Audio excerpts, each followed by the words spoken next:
Meeting is being recorded. Yep. Great, thank you.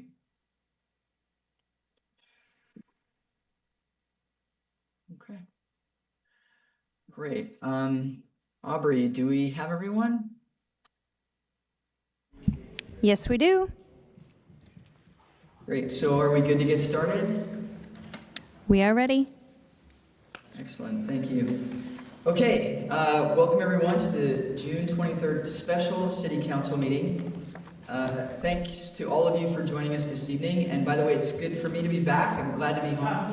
And wanted to thank Council President Rob Harris for leading the meetings in my absence. So due to the events that led to the early adjournment of last Tuesday's City Council meeting and the inability of Council to conduct business on behalf of community members at that time, public comment now will take place for this meeting towards the end of the agenda.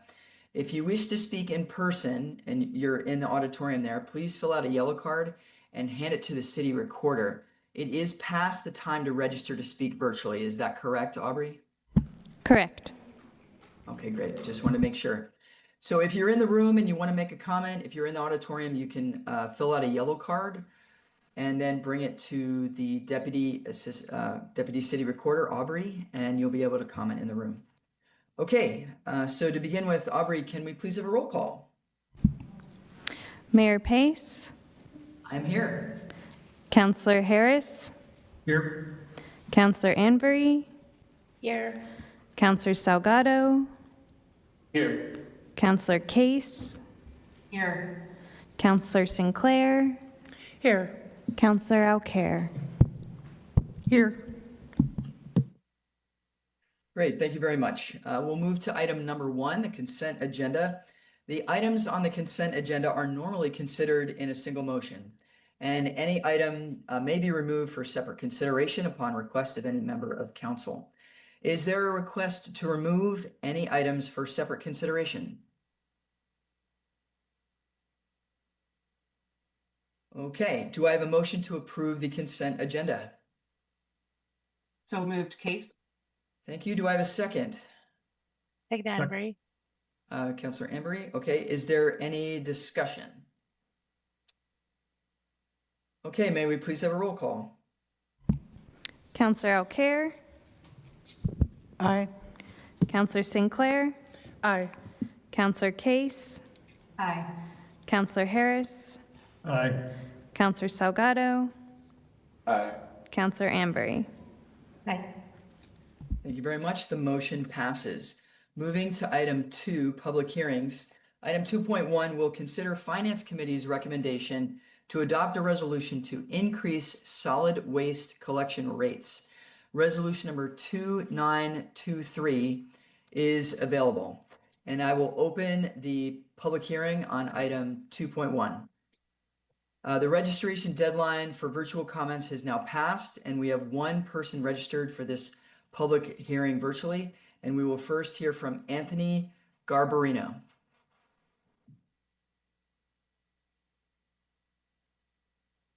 Can you guys hear me? Yes, we can. You have 3 minutes for comment. Awesome. Good evening, members of the council and Mayor Pace. My name is Anthony Garbarino. I'm the co-owner of Garbarino Disposal and Recycling, along with my sister Lexi. We are one of Hillsboro's franchised garbage and recycling haulers and a third-generation family-owned business that has been collaborating with the city of Hillsboro since 1975. I'm here tonight in support of the proposed rate adjustment. First, I want to thank the city and your staff for the thorough and transparent process that goes into setting these rates each year. As a small business, the stability and fairness of this franchise model is critical to ensure consistent service throughout the city. We submit detailed financials annually, work closely with staff and consultants during the rate review process, and rely on this partnership to continue delivering safe, reliable, and environmentally responsible service to Hillsboro residents and businesses. For companies like ours, these rate reviews ensure we can continue to invest in equipment, safety, and our people, especially our frontline workers who show up every day, rain or shine, to keep this city clean and functioning. We employ over 25 people, many of whom support families in this community. A predictable rate structure ensures that we can provide union-backed living wage jobs while keeping costs fair and transparent for the people and communities we serve. We're proud to run a small business, and we're even prouder that we get to do it here in Hillsboro, where collaboration between the public and private sector works. I understand concerns regarding affordability and the cumulative impact of cost increases on residents and businesses. Many of us live and work in these same communities and share these concerns. At the same time, approval of needed rate adjustments avoids accumulating greater cost pressure into future rate cycles and avoids placing additional strain on the collection system's financial sustainability.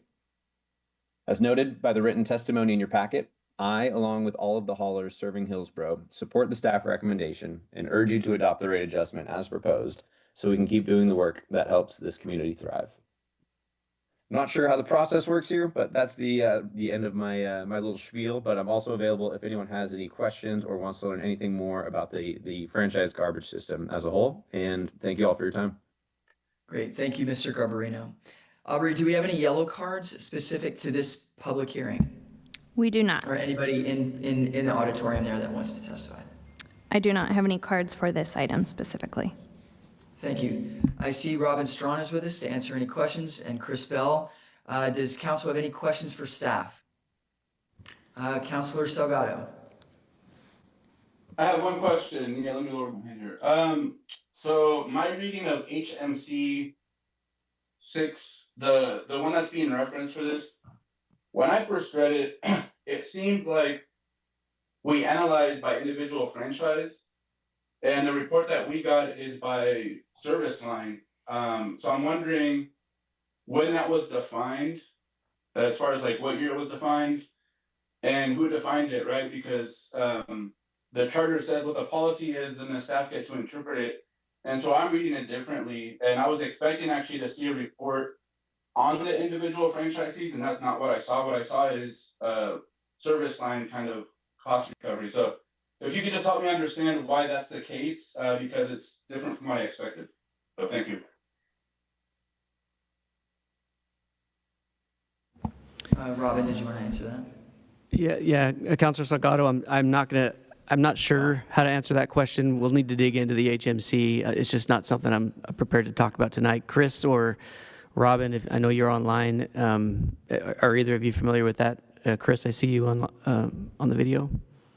Yeah, I'm very familiar with it. Yes, to the question, I'm assuming the question is, do we look at the individual haulers and look at the composite as a whole? And the answer is absolutely yes. We look at each individual report submitted by each franchise hauler, and we do a series of tests and predictive calculations based on revenue disposal, and then we make adjustments to those specific reports. We work with the haulers and work with the haulers representative to make sure that the adjustments are understood by the hauler and that they have input. And if there is a question or an issue, we resolve that.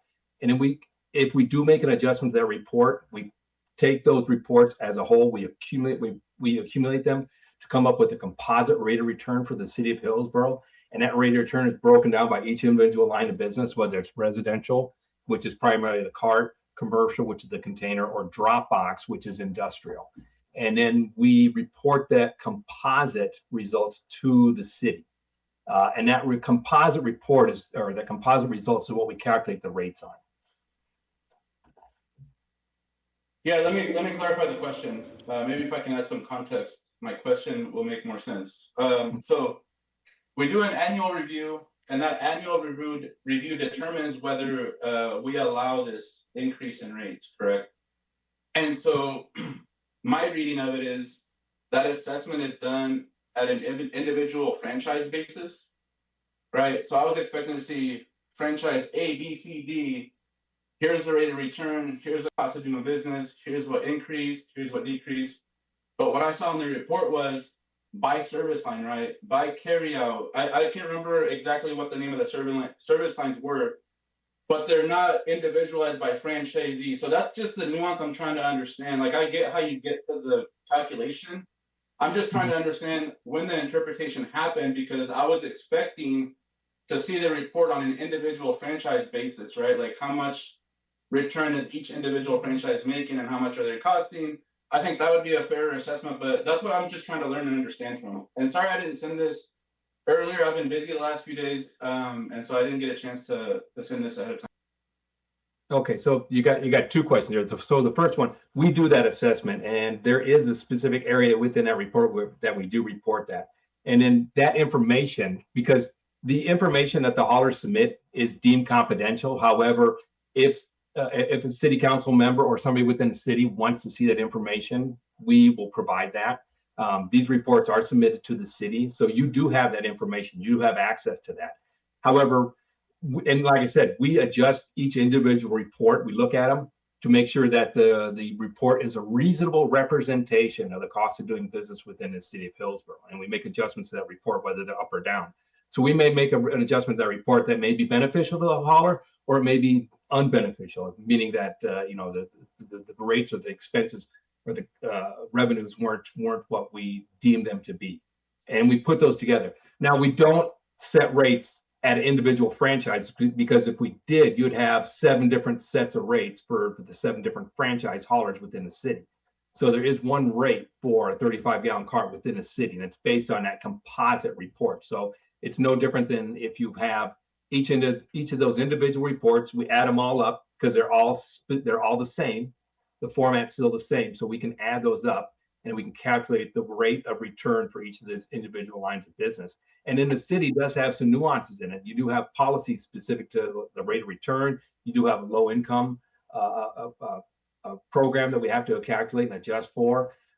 There's different levels of service that the city requires. So we have to take that all in consideration. We calculate that at the composite level.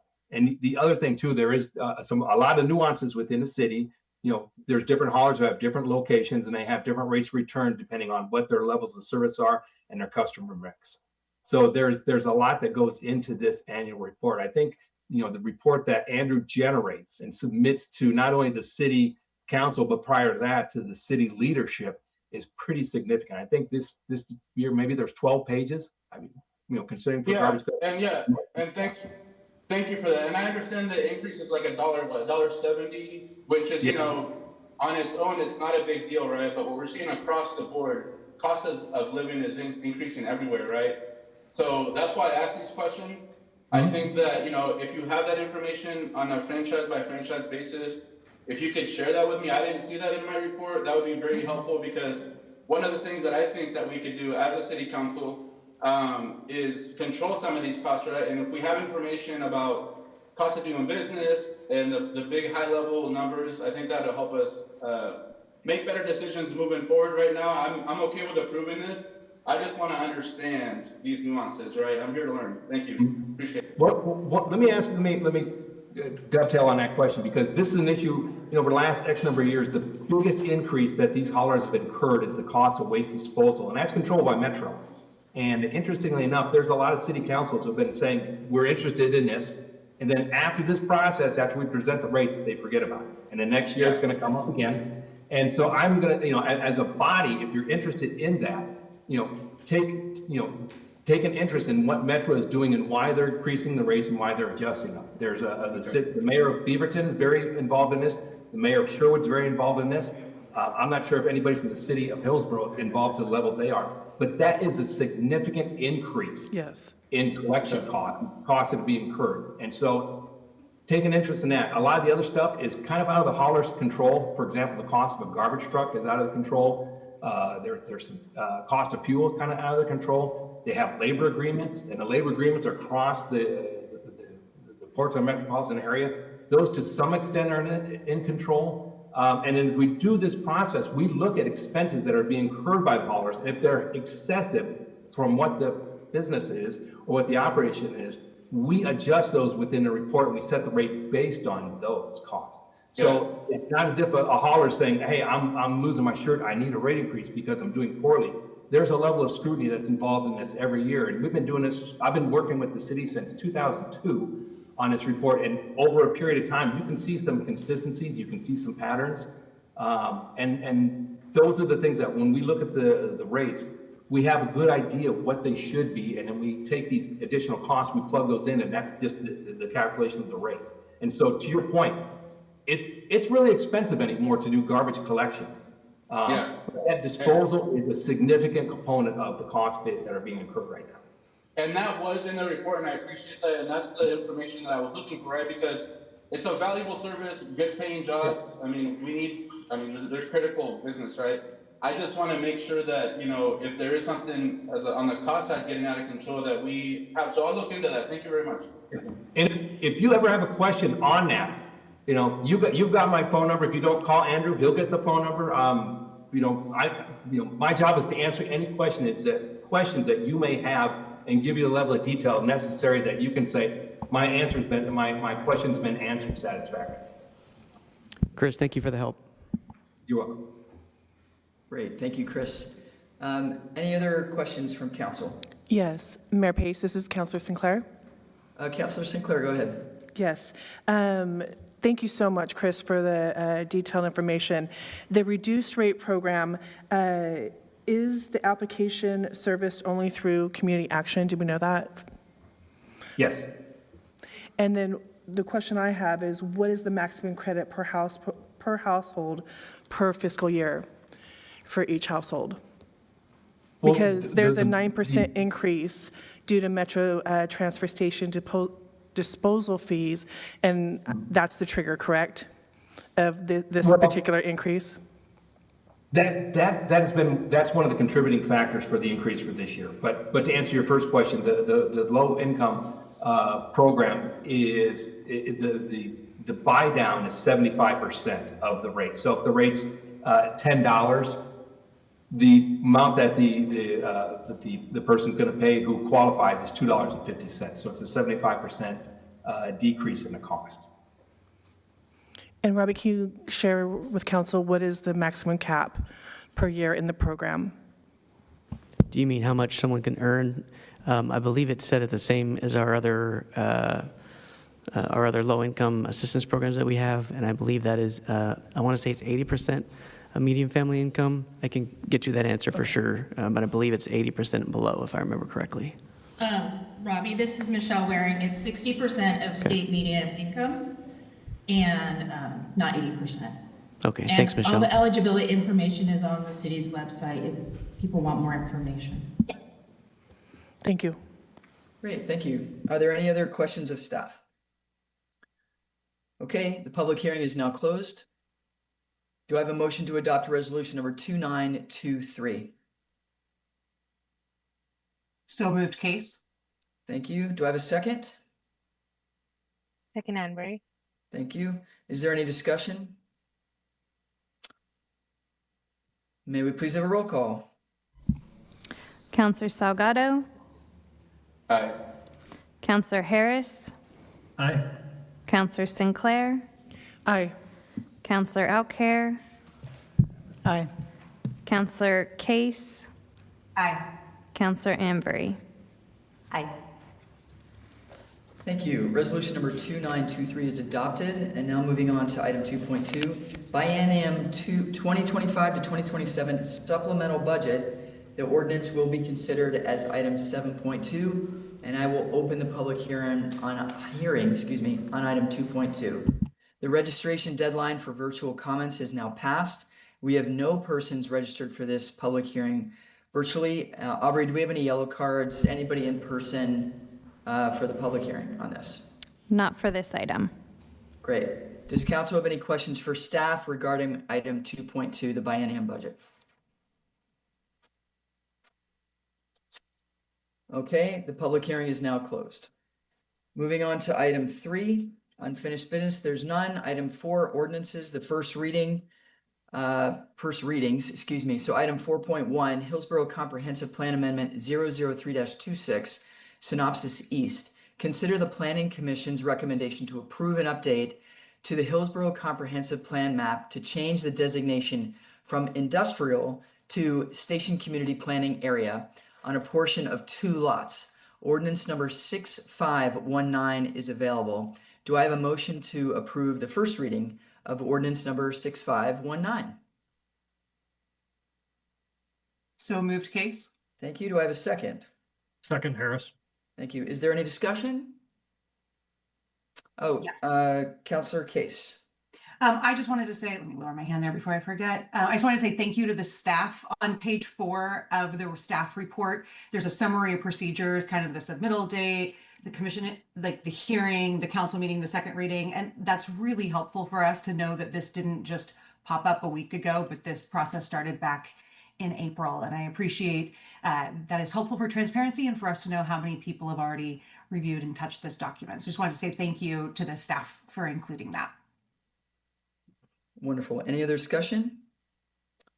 Okay, may we please have a roll call? Counselor Ambery, Aye. Counselor Case, Aye. Counselor O'Carroll, Aye. Counselor Salgado, Aye. Counselor Harris, Aye. Counselor Sinclair. Aye. Thank you. The first reading of ordinance number 6519 passes. The second reading and consideration of final adoption of the ordinance will be on July 7th. Moving to item 4.2, consider Finance Committee's recommendation to adopt an ordinance approving a supplemental budget for biennium year 2025 to 2027 and declaring an emergency. This ordinance was posted 1 week before the meeting, according to the charter requirements, and will be considered in one reading. Ordinance number 6520 is available. Do I have a motion to adopt ordinance number 6520? So moved, Case. Thank you. Do I have a second? Second, Harris. Thank you. Is there any discussion or any remaining questions that counselors have? Okay, may we please have a roll call? Counselor Sinclair, Aye. Counselor Harris, Aye. Counselor Salgado, Aye. Counselor Case, Aye. Counselor O'Carroll, Aye. Counselor Ambery. Aye. Thank you. Ordinance number 6520 is adopted. Moving on to second readings, item 4.3, Hillsboro Comprehensive Plan Amendment 002-26. Holmesmith, consider the Planning Commission's recommendation to update the comprehensive plan map to change the designation from industrial to residential low density on a 0.94 acre property located at 1055 Northeast 47th Avenue. Ordinance number 6517 is available. Do I have a motion to adopt ordinance number 6517? Harris, so moves. Thank you. Do I have a second? Second, Case. Thank you. Is there any discussion? May we please have a roll call? Counselor Case, Aye. Counselor Harris, Aye.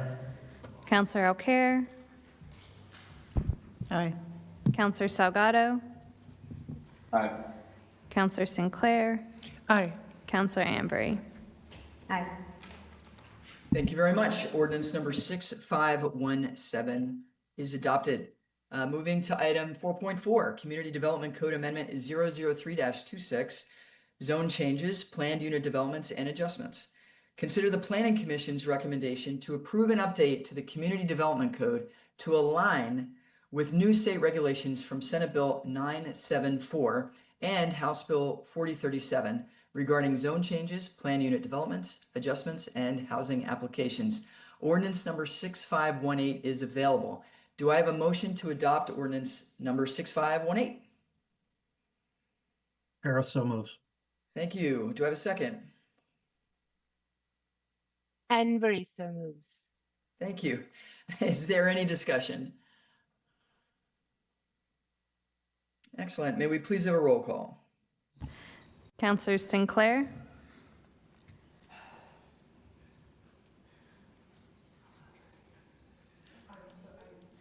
No, I'm so sorry. Dang it.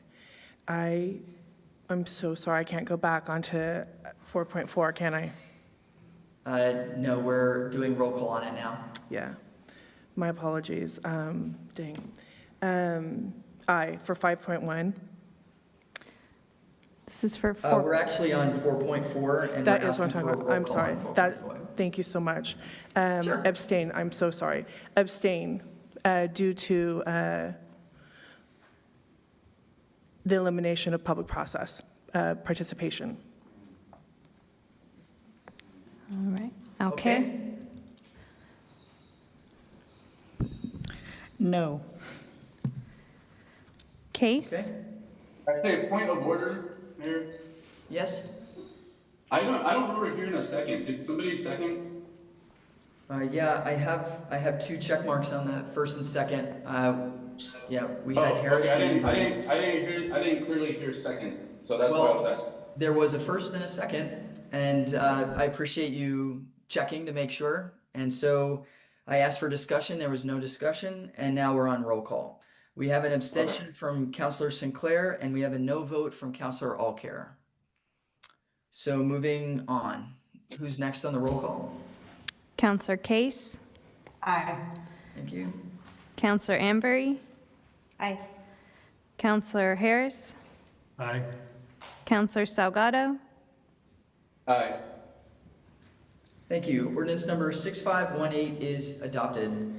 Moving on to new business, item 5.1, consider adopting a resolution that would adjust the South Hillsboro Transportation System Development Charge and the Witch Hazel Village South Transportation System Development Charge rates for fiscal year 2026-2027 in accordance with Ordinance number 6161, Ordinance number 6491, and Hillsboro Municipal Code Section 3.30.140 and 3.31.140. Resolution number 2922 is available. Do I have a motion to adopt resolution number 2922?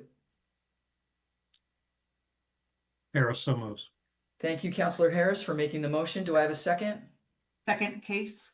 Thank you, Councilor Case, for your second. Is there any discussion? May I please have a roll call?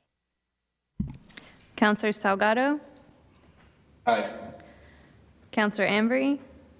Aye. Counselor Alcare? Aye. Counselor Sinclair? Aye. Counselor Harris? Aye. Counselor Case? Aye. Thank you. Resolution number 2922 is adopted. Now moving on to item 5.2, consider Finance Committee's recommendation to adopt a resolution amending the solid waste and recycling collection franchisees' responsibilities and standards. Resolution number 2924 is available. Do I have a motion to adopt resolution number 2924? So moved, Case. Thank you, Councilor Case, for the motion. Do I have a second? Second, Anbury. Thank you, Councilor Envery, for the second. Is there any discussion? Okay, may we please have a roll call? Counselor Ambery? Aye. Counselor Case? Aye. Counselor Alcare?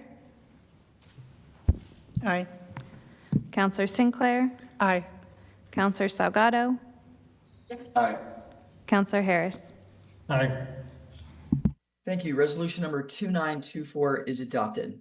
Moving on to item 5.3, consider Finance Committee's recommendation to adopt an update to the land use application fee schedule to reflect a change in application types as a result of a concurrent code amendment. Resolution number 2925 is available. Do I have a motion to adopt resolution number 2925? So moved, Case. Thank you, Councilor Case, for your motion. Do I have a second? Second, Anbury. Thank you, Councilor Avery, for the second. Is there any discussion? Okay, may I please have a roll call? Counselor Sinclair? Aye. Counselor Alcare? Aye. Counselor Case? Aye. Counselor Salgado? Aye. Counselor Harris? Aye. Counselor Ambery? Aye. Thank you. Resolution number 2925 is adopted. Moving on to item 5.4, consider again Finance Committee's recommendation. Finance Committee, thank you for all the work you've been doing. Really appreciate that. So Consider Finance Committee's recommendation to adopt a resolution authorizing the transfer of appropriations with funds for BY 2025 to 2027. Resolution number 2926 is available. Do I have a motion to adopt resolution number 2926? So moved, Case. Thank you, Councilor Case, for your motion. Do I have a second? So moved, Anne-Marie. Anne-Marie, thank you for, Councilor Anne-Marie, thank you for your second. Is there any discussion? Okay, may we please have a roll call? Counselor Harris? Aye. Counselor Sinclair? Aye. Counselor Salgado? Aye. Counselor Ambery? Aye. Counselor Alcare? Aye. Counselor Case? Aye. Thank you. Resolution number 2926 is adopted. Now moving on to item 5.5, consideration of potential disciplinary actions against a member of council. Just before I turn it over to Chad, I just want to remind everybody that we're only considering possible disciplinary actions. That does not include removal of a council member. We cannot do that. The only people that can do that are the voters of Hillsboro. So we are only considering possible disciplinary actions. And Chad, would you like to introduce the item or go into greater detail on this? Thank you, Mayor. Chad Jacobs from the City Attorney's Office. So you have a staff memo in your council packet that outlines the issues. Basically, at the request of several members of council, we brought this issue before you tonight. And the issue before you tonight is to determine whether and to what extent you as a council want to move forward with this. So as outlined in the memo, you basically have three distinct options to move forward. The first one is to take no substantial action, and that is certainly a call that you can make. And if you decide to do that as part of that process, you may publicly state your dissatisfaction or disappointment with Councilor Salgado's actions without issuing a formal public reprimand or censure or taking any other form of disciplinary action. The second option is to follow the formal censure process outlined in the council rules. As outlined in the memo, that process basically requires you all to provide notice to Councilor Salgado of your intent to censure and for the reasons why. Then we would allow Councilor Salgado at the next council meeting to formally respond to that. And at that council meeting, you all would then decide what process to move forward with, whether that means that you need some additional investigation into the issue, or whether you're ready to go into deliberations, or for some reason you would need to go into executive session before you do your deliberations. After that point in time, you would then decide whether to issue a public reprimand or a censure. And then your third option is to take some other form of action, disciplinary action, and that can be in lieu of or in addition to a public reprimand or a censure. That you have multiple options in this regard. There are some examples outlined in the staff memo, but the options are really sort of open to you. As with the censure process, though, you do want to make sure that we are providing notice to Councilor Salgado of what your intended disciplinary action is and the reasons why, and then provide him with a formal opportunity to respond as well, which we would do at the next council meeting. And then sort of following the same process that I just outlined for the censure, you would then have an opportunity to deliberate and decide based on that formal response whether and to what extent to impose those additional disciplinary actions. So that's an outline of the process. At this point, it's really a conversation amongst you all. And so what I would maybe suggest, Mayor, is that you turn it over to those councilors who requested that this item be brought forward so they can discuss what actions they would like to see taken. Chad, Yeah, can you, thank you, Chad. can I just ask for some clarity? Can you share with us and for the public here what censure would mean? What a censure would mean? A censure is basically a public reprimand. It is the council as a body stating that they believe that Councilor Salgado violated one of the council rules, which includes the work group or the council group agreements that you've all entered into, and basically publicly acknowledging that he violated those rules. There's no monetary consequences. He's not removed from office. It is just a public reprimand by the council. Okay, thanks. Okay, so thank you, Chad. So what we have before us is a decision to either, we have three options, to take no action, to go through the censure process, or to take another form of action that could be in addition to or apart from the censure process. I did some research, and some other forms of action could be, I'm not saying that we do this, but they could be pulling Councilor Salgado off committees, either internal or external or both. It could be revoking travel funding or attending conferences or seminars on behalf of the city. It could be requiring only virtual attendance of meetings. It could be cessation of his stipend. So there's different options, and that's, I'm not running through every option, but those are the three options we have. So no action, censure, or a third action, which could be censure in addition to some of the things I've listed or something else you may have in mind, or not a censure, but some of the things that I listed or something you have in mind. So what I'd like to do is I'll turn it over to each counselor in a specific order. And I'll start with Counselor Case, since she was the originator of the initial complaint. And so I'll give each counselor 2 minutes to say what they want to say and what they want to recommend. Either option 1, option 2, option 3. And if it's option 3, you have to say what those actions are that you want to see. Counselor Salgado, I will include you in this, and I'll have you go last, but I'll just let you know that we're deciding on whether or not we move forward with this, and anything that we do, you're able to respond to it in the next meeting. So if you want your 2 minutes tonight to make any comments, you can, but to defend, that's really for the next meeting. So I just wanted to say that, but I did want to include you in the opportunity to speak. I'm keeping time. Aubrey, I don't know if you have the ability to keep time, but I'll let you know when your time's up, and I'll start with Counselor Case, and then after Counselor Case, we'll go to Counselor Allcare. Thank you, Mayor.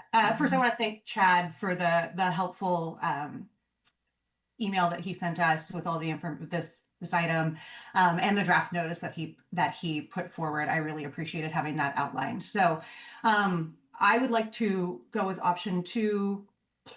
So follow the censure process outlined in the council rules. As I have stated in my public comments after last week's meeting, I'd like to move forward with the censure and public reprimand of Councilor Salgado.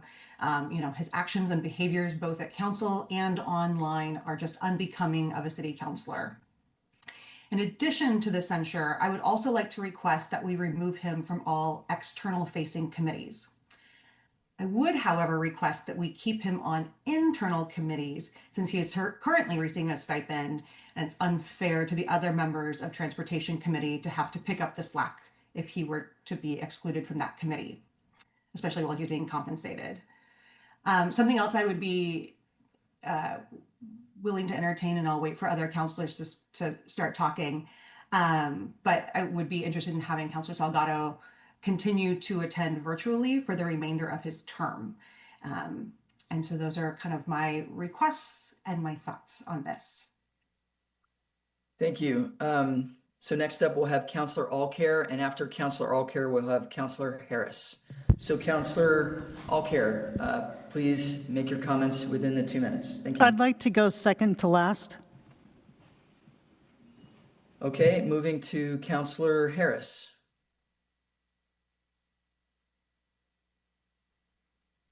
Thank you.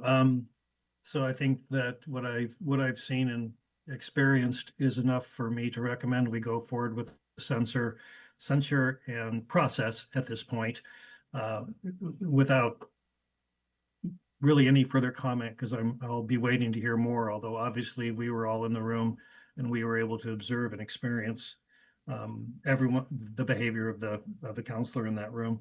I would be interested in some of the, I guess, the 2+ or whatever that Counselor Case mentioned. And I think that should be considered any external facing committees. I'm in agreement with that. So I could support that sort of a motion. As far as appearing virtually, I think that maybe for a period of time. But at some point, we should all be in the same room, working together and facing the public as well.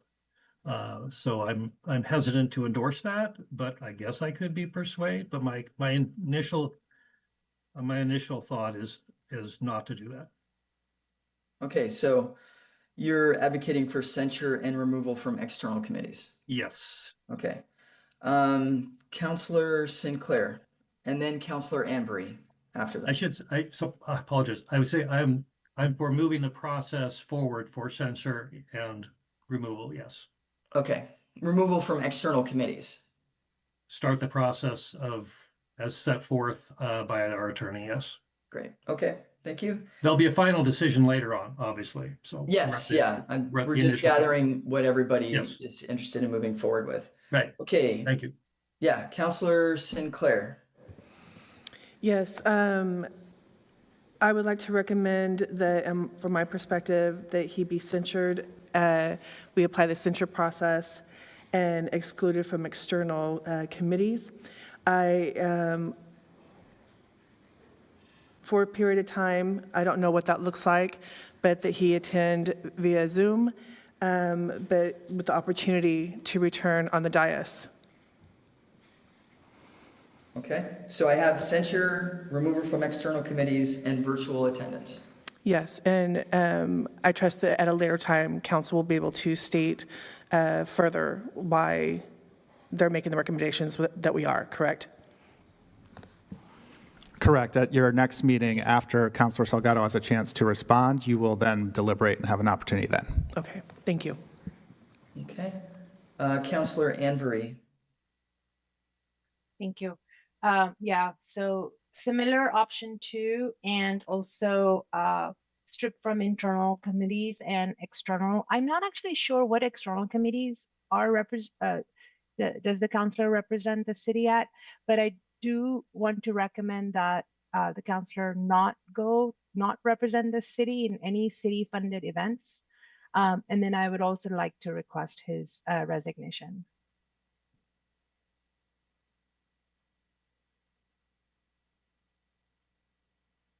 Okay, I'm just taking notes. Mm-hmm. Do you know, Mayor, about the external committees? Yes, Counselor Salgado, correct me if I'm wrong, but you serve on the BTR, is that right? The TV Highway BTR? Could we have staff send a list to council of all the committees I'm on? Sure, we could do that.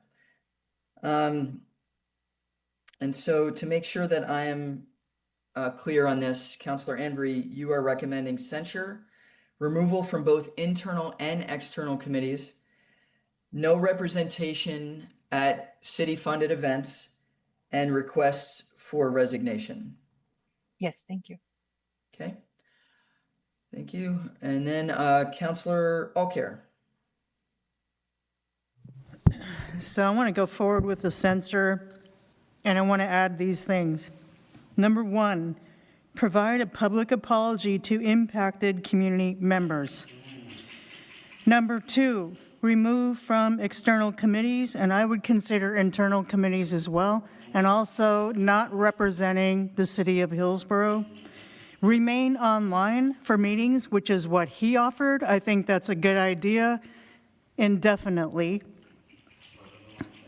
Reduce his stipend to half, and that he would complete bias and harassment training.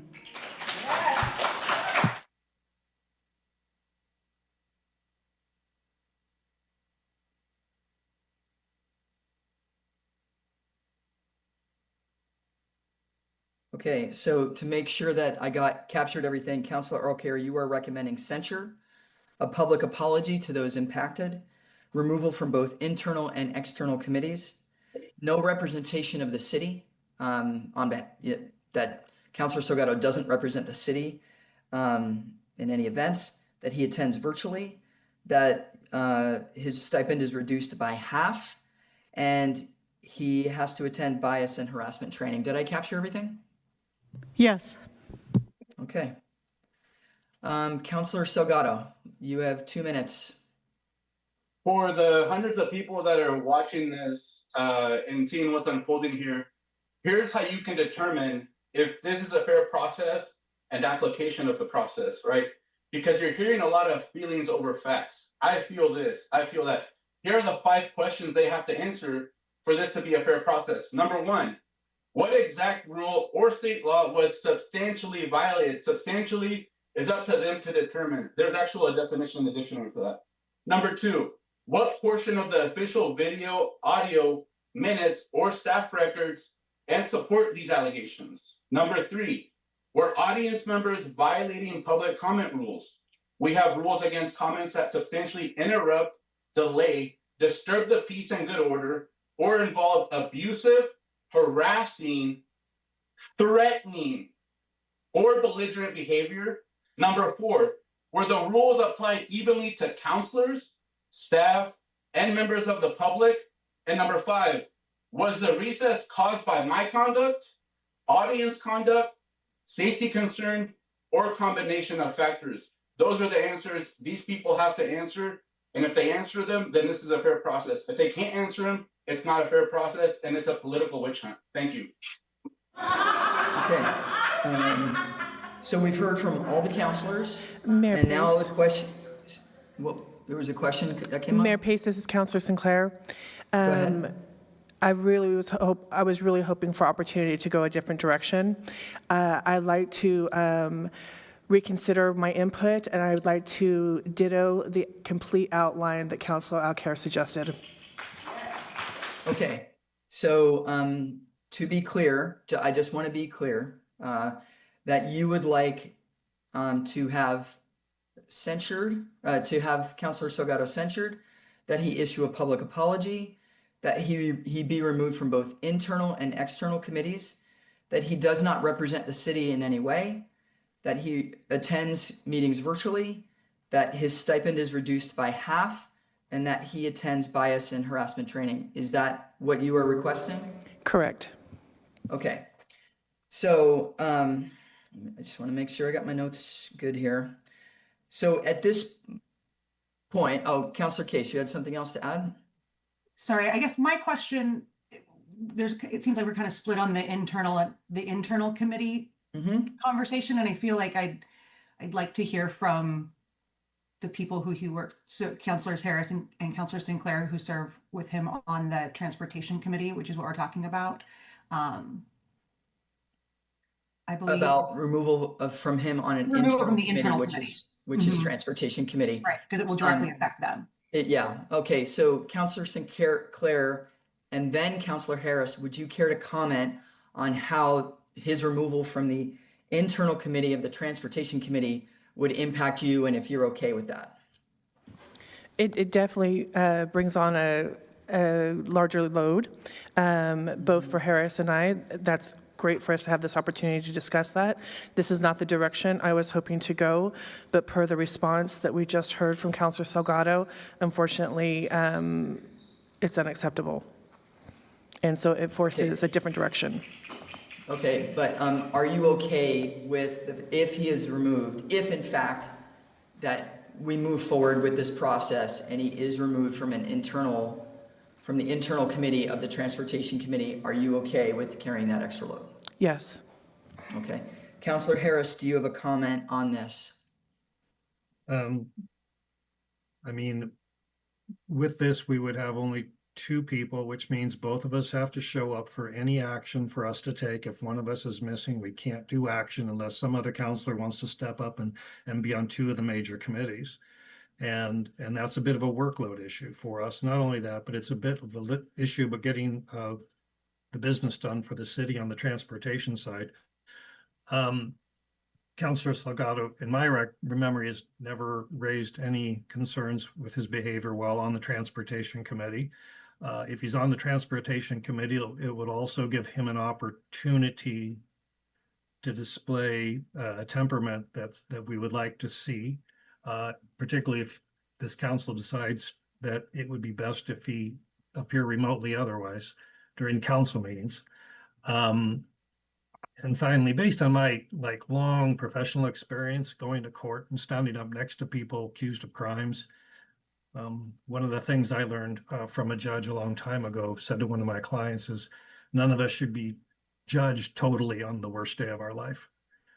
And so it's one of these things where I think that showing good work on the Transportation Committee could be a load off of Councilor Sinclair and myself and provide an opportunity to prove himself to folks that maybe don't believe in him right now. So that's why I would choose to keep him on the Transportation Committee. I would note we do have public comment at that time as part of that regular agenda. So it's not totally internal. I mean, there is some public comment occasionally on transportation issues, but they're limited to transportation issues. So I would lean towards not removing him from that as an opportunity to show what he's capable of. Okay, thank you. So, Councilor Alker, did you have a comment? yes. Go ahead. I would be, depending on when the Transportation Committee meets, I'd be happy to double my time serving on finance and on transportation. I used to serve on transportation, so it's dependent on when that meeting is, but I'd be happy to see if I can make that happen. Transportation is on the 4th Tuesday of every month. I think that could work. Okay, thank you for letting us know that. I appreciate that. Okay, so just to bring us back, what I'm hearing from council is that the 5 councilors that have commented, so I'm not including Councilor Salgado in this for obvious reasons, but you all agree on censure. You all agree on removal from committees. 3 of you want external and internal. 2 of you just want external. And I see pretty much alignment on virtual attendance, except for Councilor Harris and Councilor Ambery. You are asking, well, Councilor Ambery, you're asking for his resignation. And Councilor Harris, you just said censure and removal from external committees. So we've had the conversation.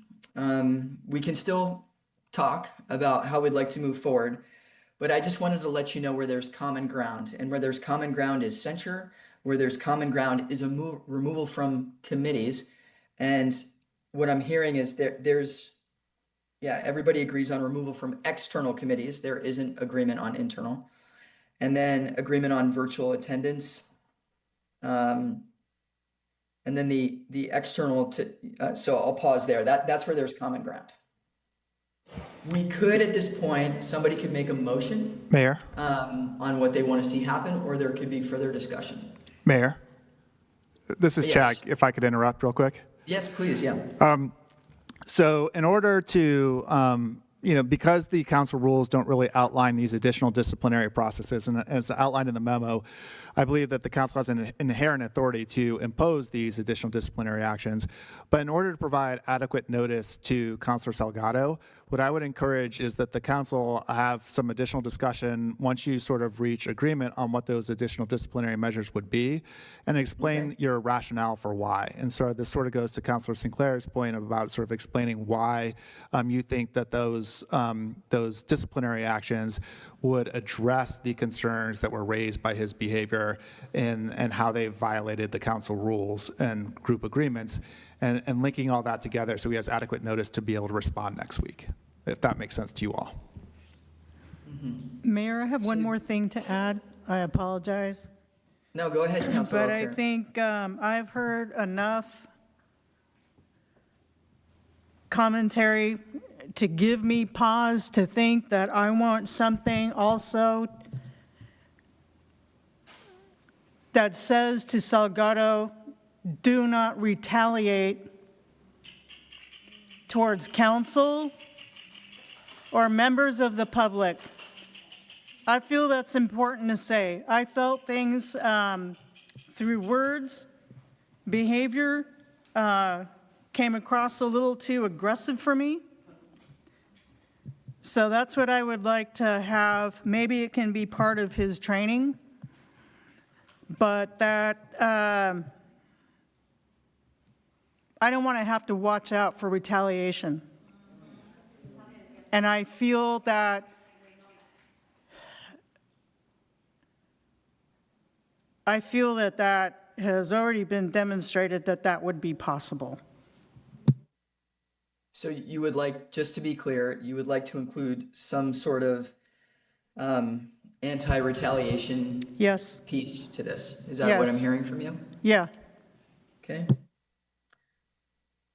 Counselor Anvery. Yes, thank you. I think I do hear what Councilor Alcare is saying, and I would like to. I don't know about the retaliation. I don't know how we could do that, but some training on conflict, constructive conversations would be good. Thank you. So we have a request already for bias and harassment training, and you would like to add to that conflict resolution training? Yes, please.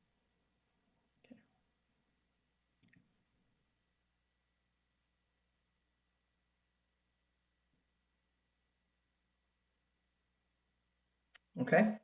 Any other points we want to bring up? And to Chad's point, if you wanted to talk specifically about why you wanted those additional actions taken and how they would address the actions taken by Councilor Salgado. Right, Chad, that's what you were asking for? Correct. Just by way of example, if you look at Exhibit A to the memo, where we sort of outline the council rules that and work group group agreements that were allegedly violated, I think if you sort of look at those and sort of look at what those standards were in place and why you believe that the actions that were taken violated those rules and how your proposed disciplinary action would help correct those behaviors, that's the kind of discussion and sort of explanation that would be helpful to be able to provide Councilor Salgado an opportunity to respond next meeting. Okay, thank you, Chad. Would anybody like to chime in? I think this is Councilor Sinclair. Alcare, not Sinclair. I think I just want to make a statement to council that we're elected officials, and yeah, some of us have been appointed. But that does not give us any power or authority. I have been doing this for a long time, 9 years. So you don't go through this experience in leadership by alienating the public that we're here to serve. We have that responsibility. And I learned it in my own way. Every counselor is going to figure that out. But the public may come to us and may say words that we don't like to hear or say comments that we just make us feel uncomfortable, whatever. But that's public comment. That's freedom of speech.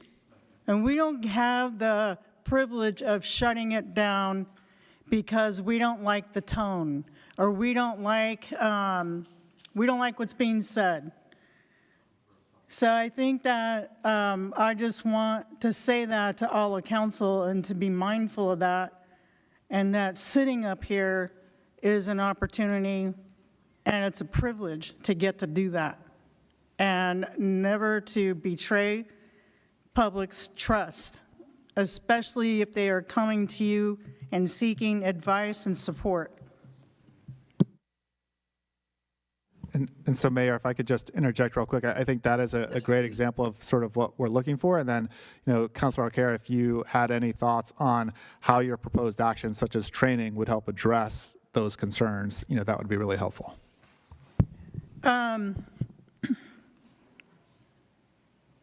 I think that we could look at the option of what the city offers in those areas. And I think that that could be okay. But I think if we're going to do this, then let's put a little bit more mindfulness into what this could look like. But I think the training is important. I don't have a way to tell Counselor Salgado what I felt from last week, because I don't feel like it would be a conversation where I would feel listened to. I feel like it would be a challenging conversation. So rather than us go through that, I think the training would serve that purpose.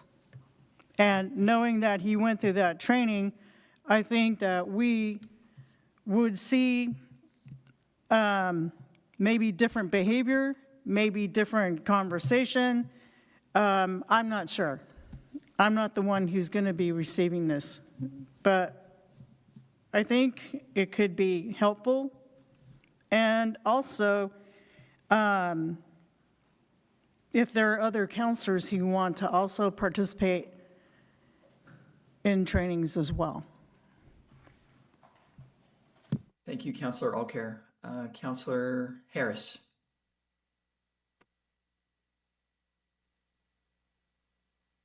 You're muted.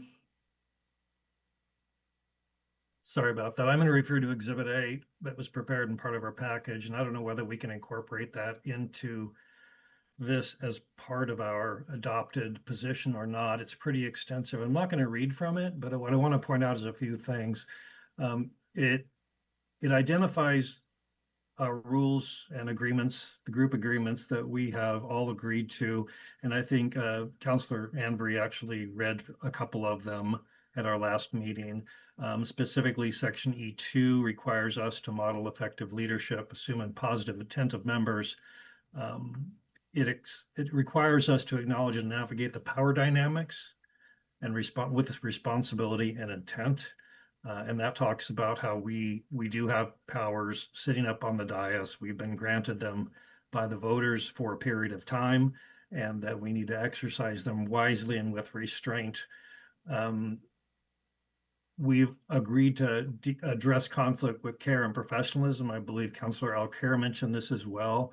And I believe that the things we saw at the last council meeting, at least, implicate all of those issues, which is why I would be asking for us to consider a censor at our next meeting or after further investigation, if that's what we decide is necessary.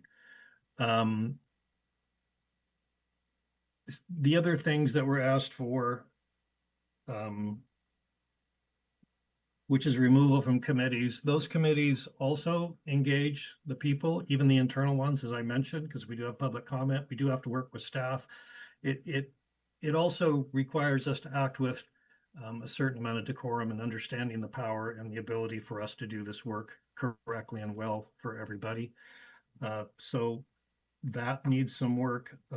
Attending via Zoom, these allegations occurred at a public meeting, requiring, at least for a period of time, remote appearance would be an appropriate way to separate this.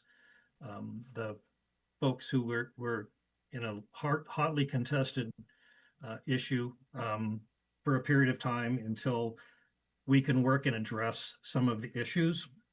Working and addressing the issues could certainly require the counseling and workshopping that have been mentioned. So I think that supports that as well. And the reason we would do that is to address the conduct that we saw. And each of these things that you mentioned, I think are related to the behaviors that are alleged to have occurred and which should be addressed and should be on the table for us to consider as we go down this road through the public censor and taking any further action. And the specifics are set forth pretty accurately, in my opinion, in Exhibit A. I would not have any redactions or edits to that document as far as it being the basis for our action and for the remedies that we are seeking. Thanks. Thank you, Councillor Harris. Are there any other comments that councillors want to make specific to what Chad said, which is you've made a recommendation, and how does that tie to the action or how you feel would remedy the action? Counselor Embry. Yeah, yes. So the stripping from committee assignments, that is coming from the fact that I am not comfortable with the counselor representing the city. I am not, I'm not trusting that, and so that is the reason. I don't think it's going to remedy anything, but that is the reason that I was suggesting the committee assignment removed from committee assignment. So I don't know if it falls under that or not, but I'm just letting you know that was my motivation. Your thought process. Okay, Mhm. great.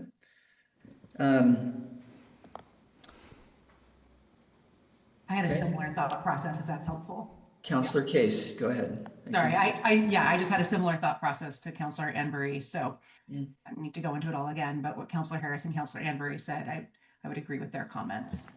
Okay. Mayor, Counselor Sinclair Yes. has her microphone on. I get a time check. I'm sorry, Counselor Sagado, what did you say? Can I get a time check? It feels like we've made the same decision 3 times already.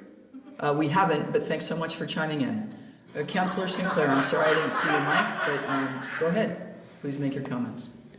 I want to make it very clear that there is no pleasure out of this.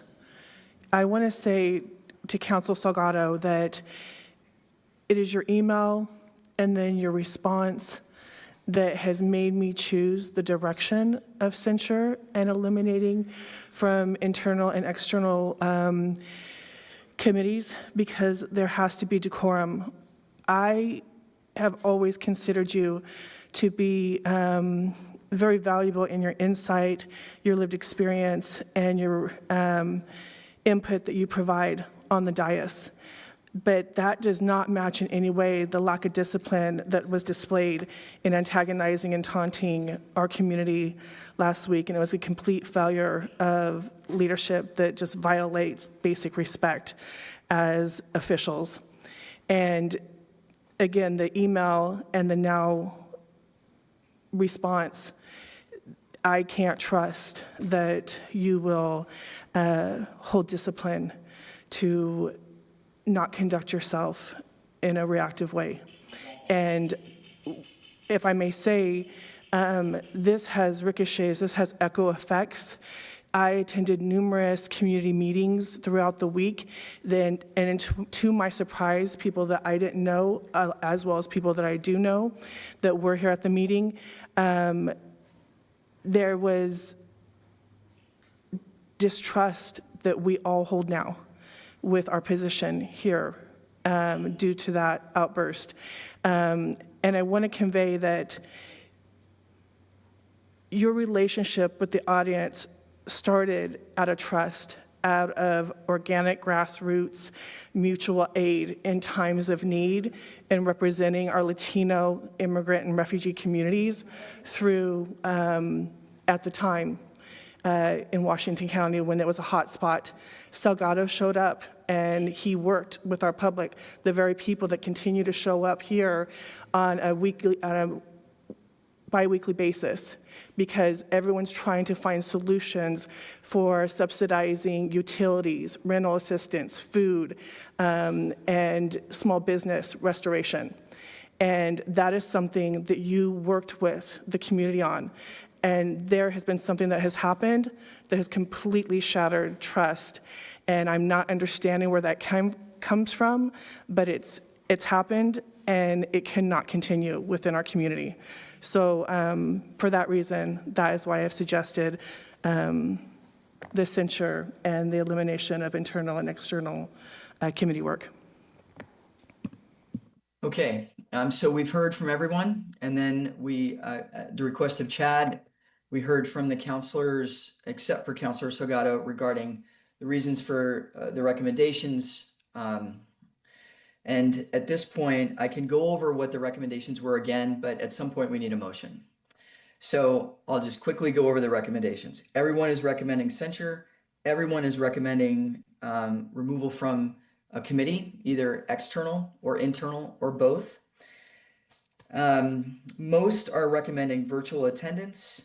And then some of the other recommendations are public apology, no representation of the city anywhere, reducing stipend by half, and then 2 different trainings, bias and harassment training and conflict resolution training.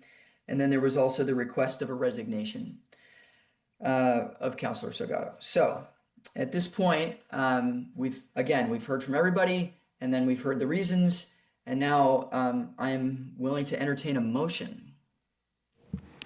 Mayor, this is Chad Jacobs again, if I could just interject real quick. So based on your comments, and this is just to provide you an opportunity to provide more comments if you want to address some other issues, but based on your comments so far, I believe that you have provided an explanation and reasoning that we could put into writing to provide to Councilor Salgado for the censure, for the removal from committees, for virtual attendance and trainings. And so certainly I think you could make a motion to that effect right now. If you wanted to add any of those other additional items, I would suggest that you provide some more justification for those items. Okay.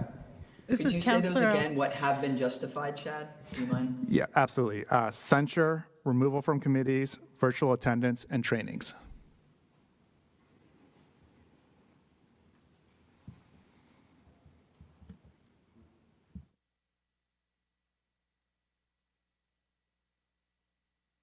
Okay.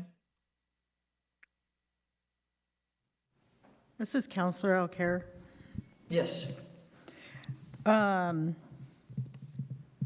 want to be sure that we include a public apology.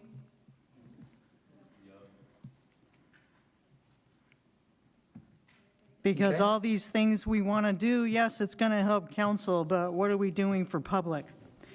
I think they deserve a public apology. And, you know, make it however way you want to make it, but I would say that that's your opportunity to start to heal with public, and that's pending whether or not they want to. But I think it's important that you extend that apology. I can only recommend that. I can only recommend that this is part of this, but this is the only thing that is addressing what happened last week and what's been happening online. So I think that the public apology is important. Okay. Hang on one second, Councilor Harris. Thank you, Councilor Alcare, for bringing that up. The other things that were not supported yet were no representation of the city, reduce the stipend, and request for resignation. So, which request for resignation, you're just requesting it. And then Councilor Alcare, you just addressed the public apology. So, Councilor Harris, did you have something to add? Yeah, a couple of things on those items. I found that ordering someone to give an apology is not very effective. It needs to come naturally, honestly, and from the heart. And when you order somebody to do it, I think we could suggest it, request it, but even that, I think it's our private request to Councilor Salgado. And I think that with all due, I agree that would be great, by the way, Councilor Alcare. I just think ordering it is another issue. As far as not representing the city, I think Councilors Anvery and Case agreed with that. I did not hear from other councilors on that.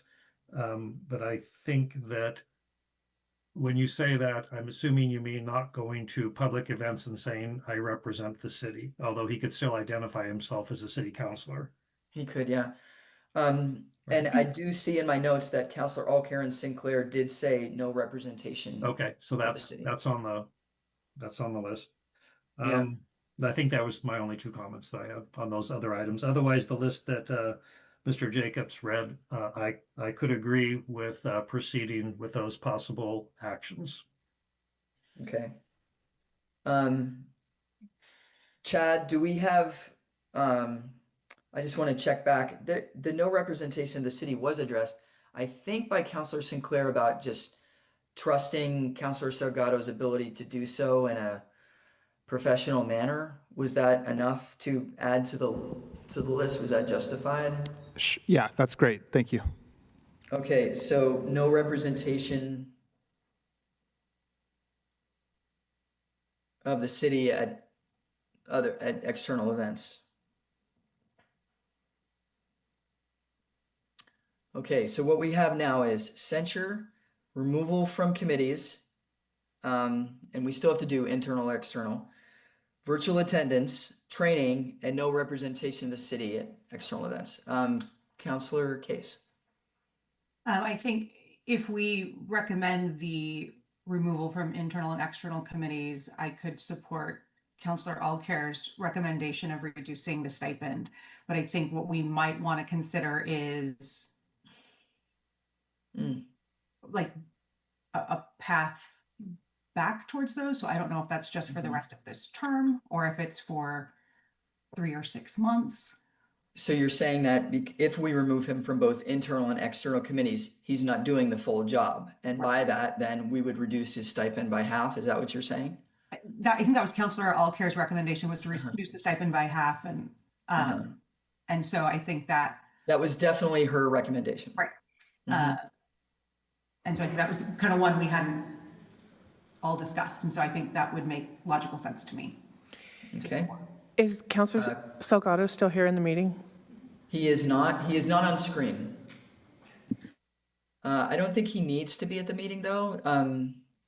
Councilor Chad, do you have a comment on that? I did see him get up and go. No, you all can proceed even if he's not here. Okay. And it's also recorded, so if Councilor Salgado wanted to look at it later, he could do that. Councilor Harris.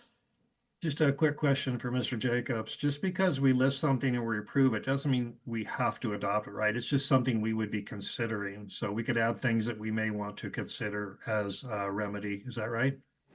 That's correct, Council President Harris. Right now, tonight, what you're doing is basically providing what your thought process is to Councilor Salgado to give him an opportunity to respond, and then you will make a final decision after he's had that opportunity to respond as to what action you will actually take. So this is just providing him notice of what your potential options are, so he has an opportunity to respond to each of those.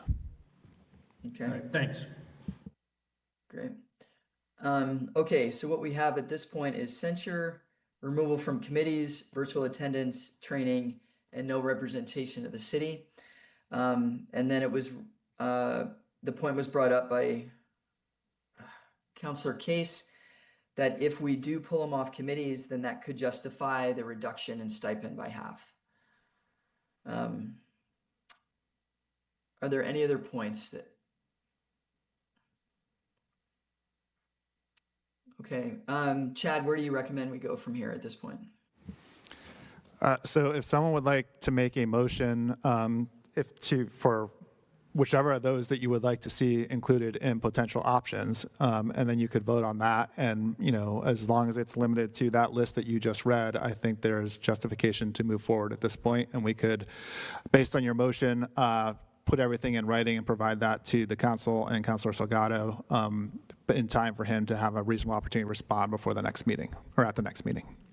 Okay, thank you. So in order to make this motion, we have to be pretty specific. It can't be just so moved. Councilor Ambry, did you have a comment? I was just going to make the motion. Okay, go ahead. Okay. I move that we have Chad look at these following options for Councilor Salgado. The options are censure, removal from committees, trainings, no representation of the city at external events, and virtual attendance. Okay. Is there a second on that? If you don't agree, you don't second, but if you do agree, you second. Sinclair, second. All right, so we have a second for Councilor Ambry's motion to censure, removal from committees, virtual attendance, training, and no representation of the city. Did I get that correct, Councilor Ambry? Great. And that was seconded by Councilor Harris. As with any motion and second, is there any discussion? So just clarifying, it does not include the request for a public apology or a reduce in stipend if he is removed from committees. I'm just clarifying. we That would is not include correct. At this point, this motion does not include a those. public apology. Okay. It does not reduce, and it does not include the reduction in his stipend by half. Okay. You can amend it though. Yes, yeah. If you wanted to, if somebody on council wanted to amend that, you can, but right now we have a motion and a second. Is there any other discussion? Okay. Yes, so we'll go to- this is Counselor Alcare. Okay, So Counselor I Alcare, think, go ahead. I think that the public apology is important. I can't rate it and say it needs to be a grade 4 or a grade 16 or a grade whatever, the quality of it. And he can certainly refuse to do that. I'm just making that recommendation because we all have a responsibility in serving our public. And I think it's important that that public is acknowledged and as well as for what they endured at the last meeting and every day since that meeting. Okay, so Counselor Alcare or any counselor, if you would like to amend the motion, you can do that. Is that correct, Chad? Correct. You would make a motion to amend the previous motion. Right, so you can make a motion to amend the previous motion to include a public apology, a reduction in stipend, or something else. So Counselor Alcare, would you like to make an amendment? Yeah, I do want to reduce the stipend, and I am making the recommendation of a public apology, and he can always refuse to give one. Okay, so we have an amendment on the table, which would add a public apology and a reduction in his stipend by half, in addition to censure, removal from committees, virtual attendance, training, no representation of the city. So that amendment is on the table. Counselor Harris. So Mayor, On the amendment. We need a second. you should have a Yes. second for that. Yeah. Sing- So I just want to save you all a little bit of time and stress.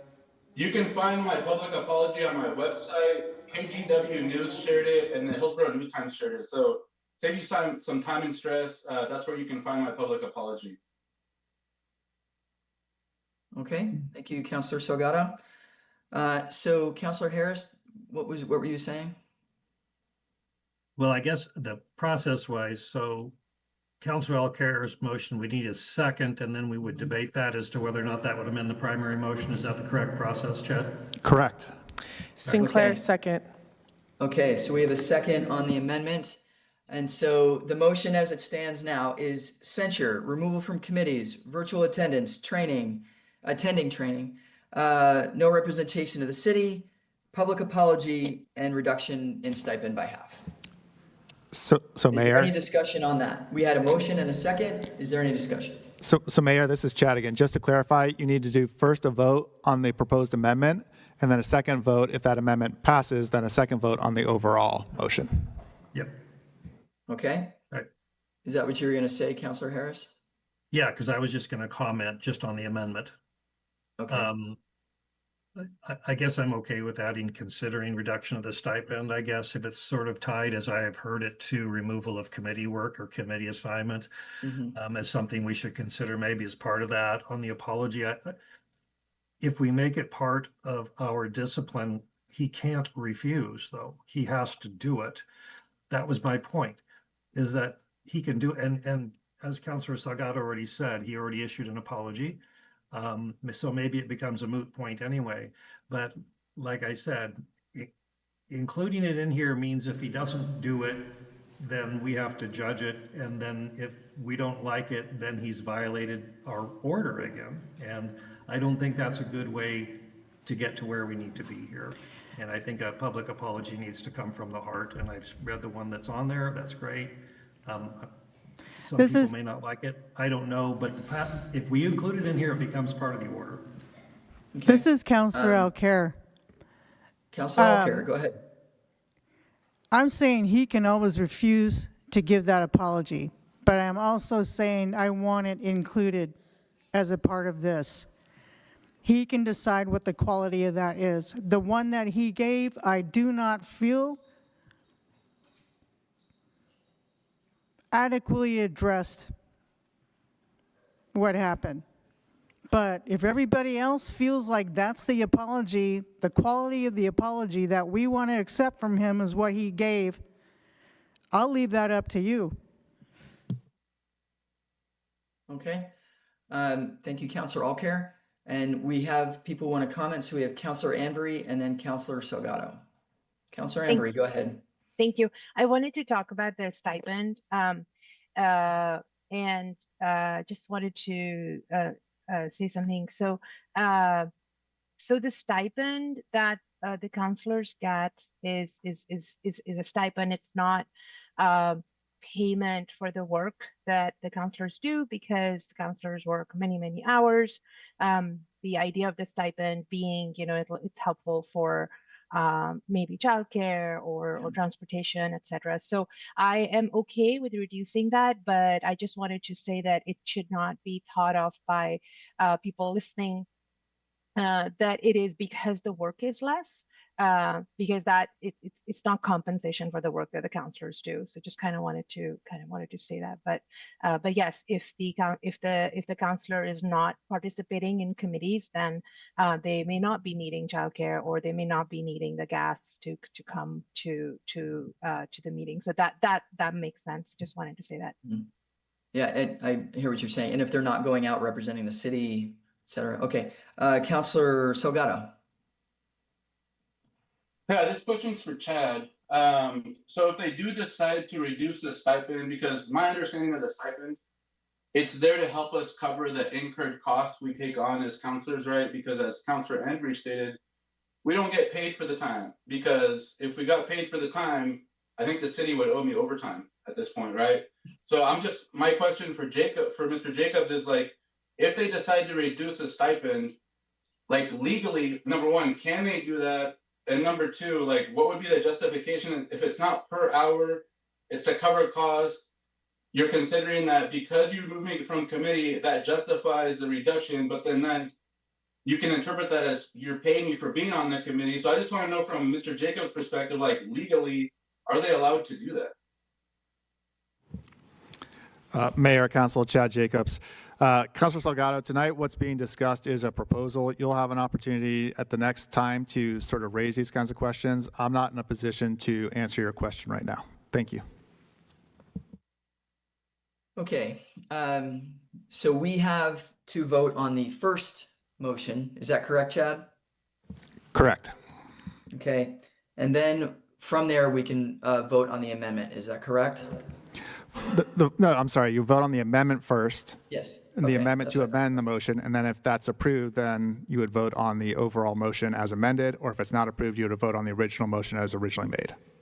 Okay. So we are now going to vote on the amendment as proposed by Counselor Alcare. Can I please? So it's. Was there a second for that amendment? Was Say there a again? second? I'm sorry. Was there a second to There Counselor was Alcare? a second. Counselor Harris seconded it. Yeah. Sorry. Nope, it's okay. No, the amendment, I did not second the amendment. I believe that was Counselor Sinclair. Correct. Oh, sorry. Yes, thank you. Counselor Sinclair No, we seconded both- the amendment as proposed by Counselor Alcare. Yeah. Okay. Thank you. Okay, so we're going to vote on this amendment. Aubrey, can we please have a roll call? Counselor Alcare, Aye. Counselor Case, Aye. Counselor Ambry, Aye. Counselor Sinclair, Aye. Counselor Harris, Aye. Okay, that motion passes. And then Chad, we have to vote on the overall, right? Is that correct? The original motion as amended, correct. The original motion as amended. So the original motion with the amendment is that we are going to, we are recommending censure removal from committees, both internal and external, virtual attendance of meetings, training on bias and harassment and conflict resolution training, no representation at external events, and then reduction in stipend by half. Can we get a roll call, please? Counselor Sinclair, Aye. Counselor Harris, Aye. Counselor Ambry, Aye. Counselor Case, Aye. Counselor Alcare. Aye. Okay, the motion passes. And from here, Chad, we will be addressing this again on our July 7th meeting, is that correct? Where Councilor Salgado has an opportunity to respond? That's correct. So what will happen from this point forward is we'll take down this information that you talked about tonight, supplement Exhibit A that's in the staff report with this information, provide that to everyone, and then Councilor Salgado will be given an opportunity to respond at your July 7th council meeting. Thank you. Okay, moving on to item 6, public comment. Persons wishing to speak will be recognized at this time.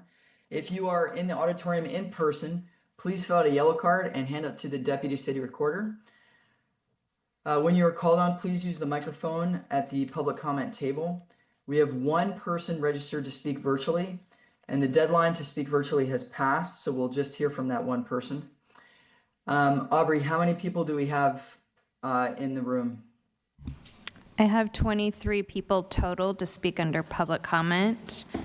The person registered to speak virtually is actually here in person today. Okay, thank you.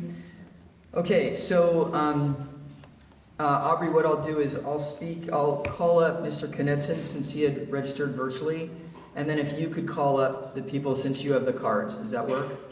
Yes, that works. Okay, Also, we have a couple people who will be speaking Spanish this evening, but they have brought an in-person interpreter to do so. Okay. If anybody else in the room would like to speak Spanish as part of their comments, I can put the translation up on the screen, but otherwise, we have many counselors attending virtually, and so I want to be respectful that their faces are also on the camera. So if you want to speak Spanish, please just let me know so I can put the translation up. Otherwise, we will leave the cameras up. And then the timer will be on the wall, and there's a small timer on the public comment desk, again, so that we can leave the cameras as large as they can for you.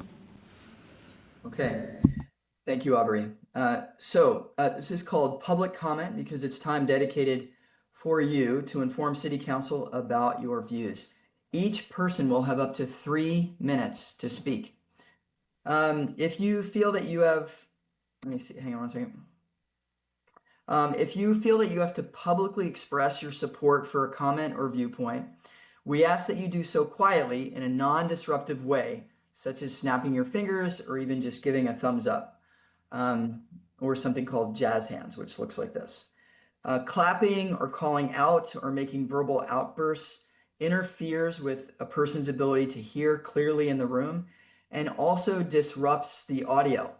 So for those attending virtually, it's difficult for those attending virtually to hear.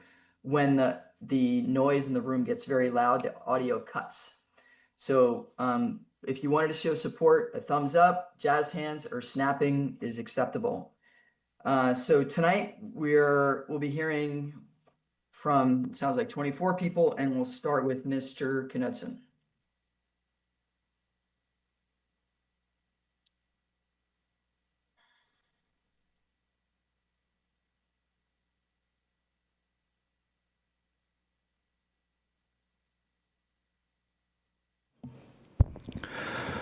Good evening, Mayor, members of the council. I'm here tonight to once again talk about data centers.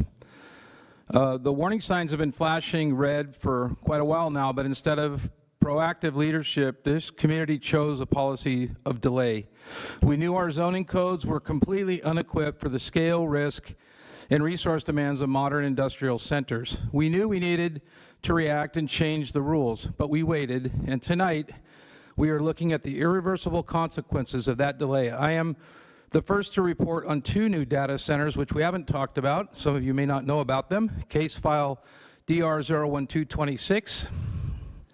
This is the core site data center proposed at 5420 Northeast Sewell. This is a massive 19.73 acre complex. It features phased development that will top out at 500,000 square feet.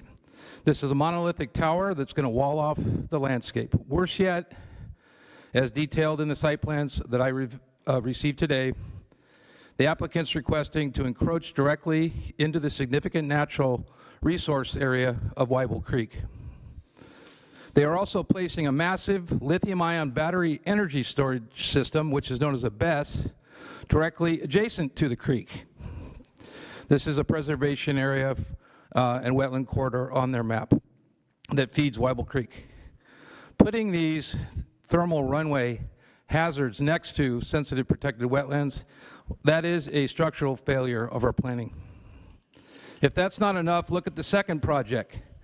This was faintly shown in early June on the packet that staff released, and I want to thank them for that. This is the Walker Data Center proposed by Hines at 10500 Northeast Walker. As detailed in the land use application, which I also got parts of today, this 19-acre parcel will tear down a 230,000 square foot warehouse that was one time home to 800 Wells Fargo employees. Because we didn't establish strict industrial setbacks and environmental rules when we had a chance, the site plan reveals that this heavy industrial operation is being dropped directly adjacent to the Beaverton Engineering and Science Academy, where 900 of our state's finest kids learn and go to school and go on to do great things in the world. They are realigning the school's own bus route and sharing a private access drive. They're going to wedge this into a mixed-use area. To make matters worse, the narrative statement confirms they're putting 14 large standby diesel generators on the west side of the building. These generators they're very heavy pieces of equipment. They're not made to be in the backyard of students and families, and the site is adjacent to immediately on the property line of the Oregon Primate Center. This is going to be a difficult case. Time out? Your time is up. Thank you. All right. Our next speakers, Aubrey, if you could say the next 3 speakers, so 2 can come up and speak, and then 1 can be on deck. We only have 1 public comment table this evening. Oh, okay. So, thank you. Name the next 2, please, so the person knows who's on deck. SM. Okay, SM, please come up to the desk and prepare to give your comments. And who's on deck, Aubrey? Anna Roberts. Anna Roberts. Okay, Anna, you'll go next. Welcome, SM. You have 3 minutes. Good evening, everyone. These are some of the City of Hillsboro values you were elected to uphold and posted on your website. Leading with ethics and integrity and accountability, diversity, equity, inclusion, and belonging, stewardship of public trust. I have 4 points I want to touch on that connect with these values. Number 1, schools. I learned at the work session earlier this month about the 15% school tax fee that can be billed to data centers by the Hillsboro School District. However, schools must wait years to do so. Waiting 4 to 5 years to build these facilities for their share of taxes hurts our students today. If schools secure these funds sooner, they can immediately invest in critical student resources like STEM access, mental health, foundational learning, targeted reading, and math programs to close achievement gaps. You must reform this billing timeline immediately. Let's prioritize our children over corporations.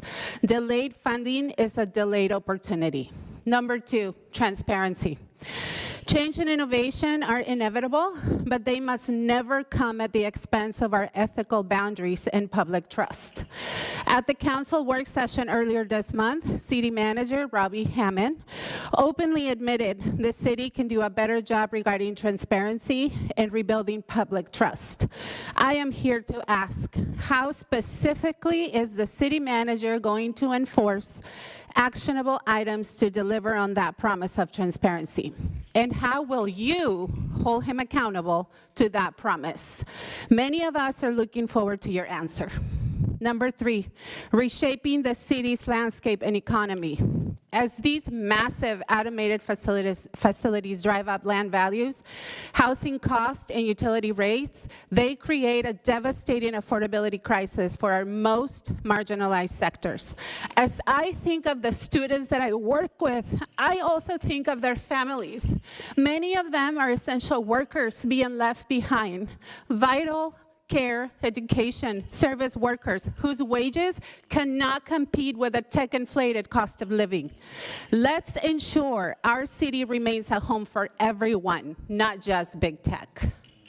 Number 4, rebuilding trust. Rebuilding public trust with a diverse community requires acknowledging that many of your residents carry the heavy trauma of historical government betrayal.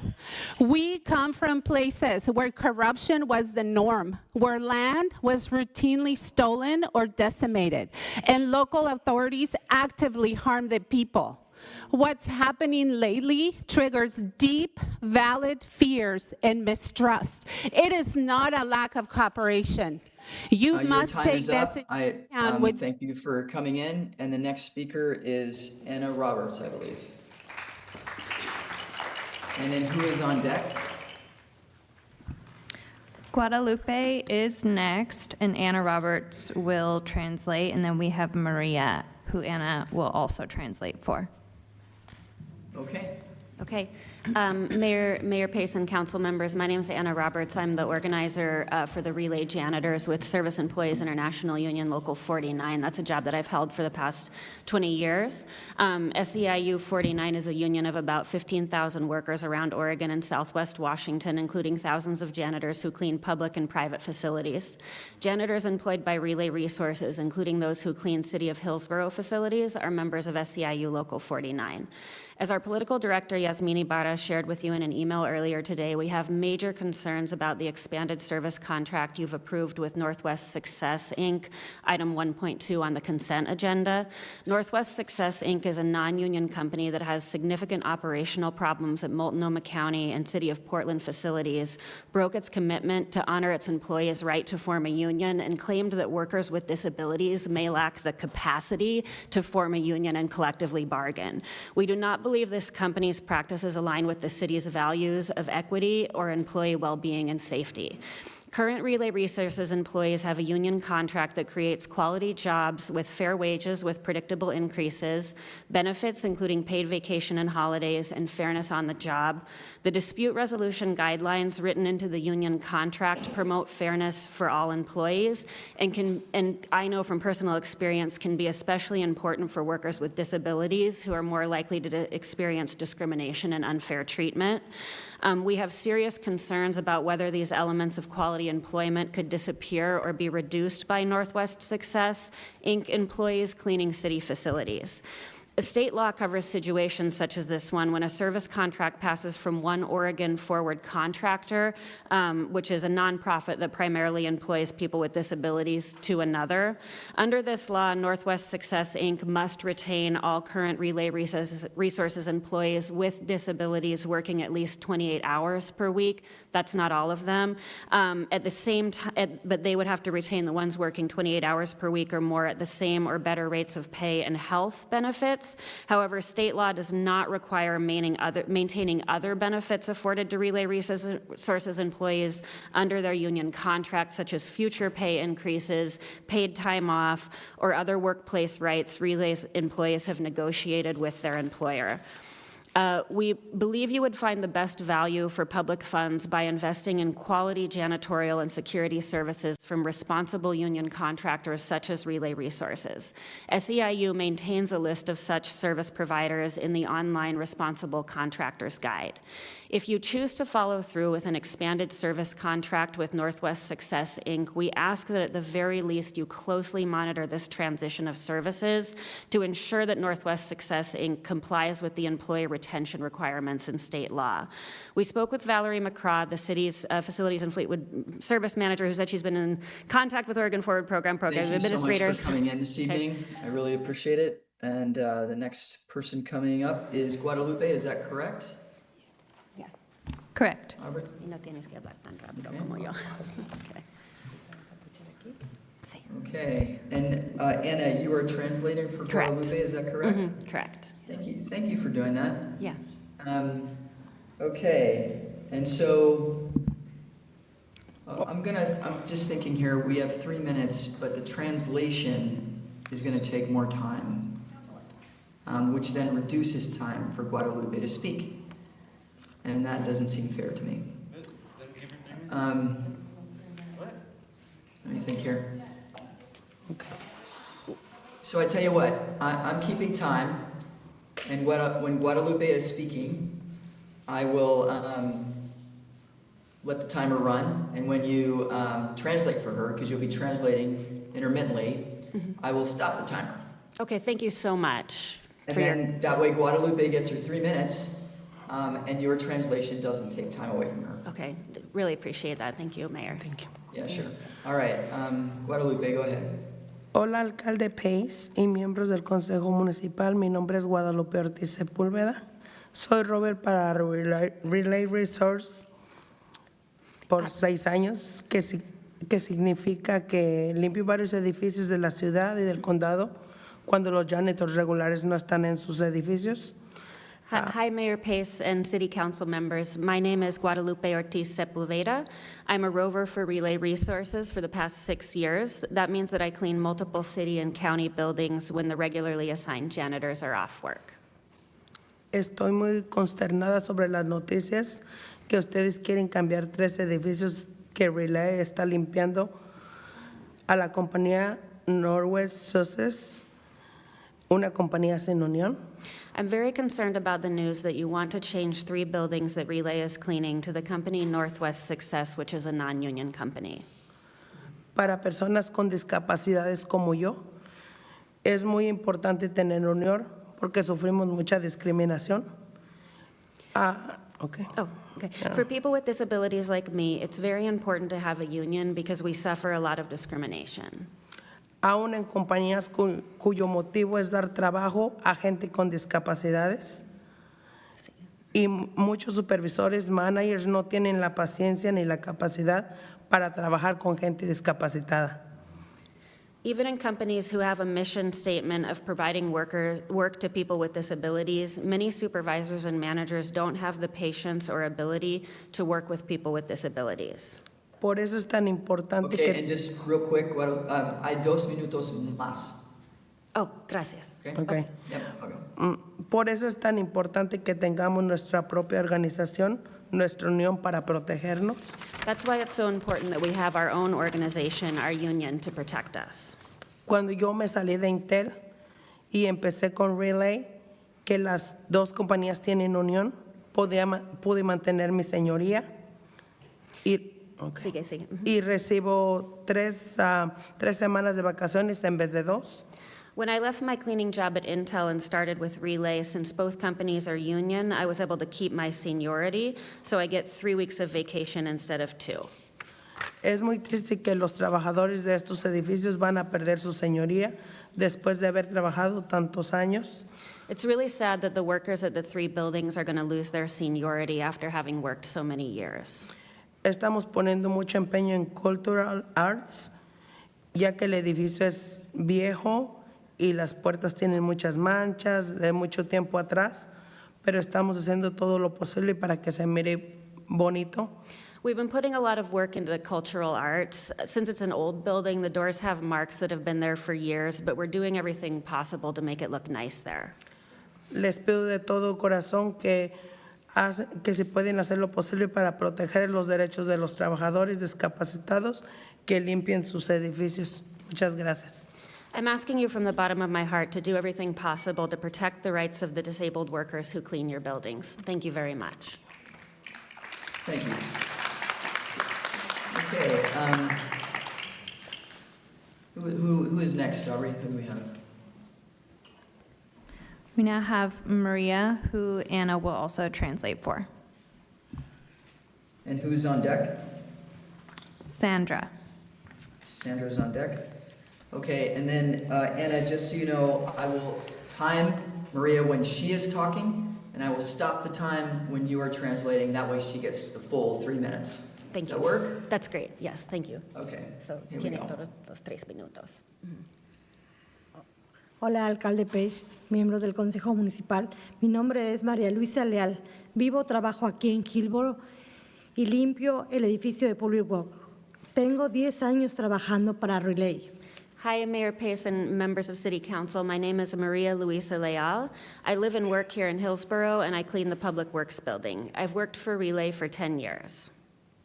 La ciudad de Hillsboro se caracteriza por la igualdad de oportunidades y el respeto de los individuos.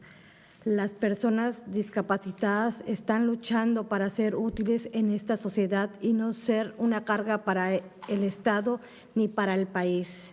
Hillsboro is known for supporting equal opportunity and respect for all people. People with disabilities are fighting to be useful members of society and not be a burden for the state or the country. Teniendo unión, podemos defender nuestros derechos y pelear por un pago justo, ya que todos los precios están subiendo. Tener garantiza que nuestro pago también va a subir. Es muy importante. Si ustedes quitan trabajos con unión de los edificios de la ciudad, significa que menos residentes de Hillsboro con discapacidad tendrán acceso a trabajos con aumentos garantizados y derechos en el trabajo.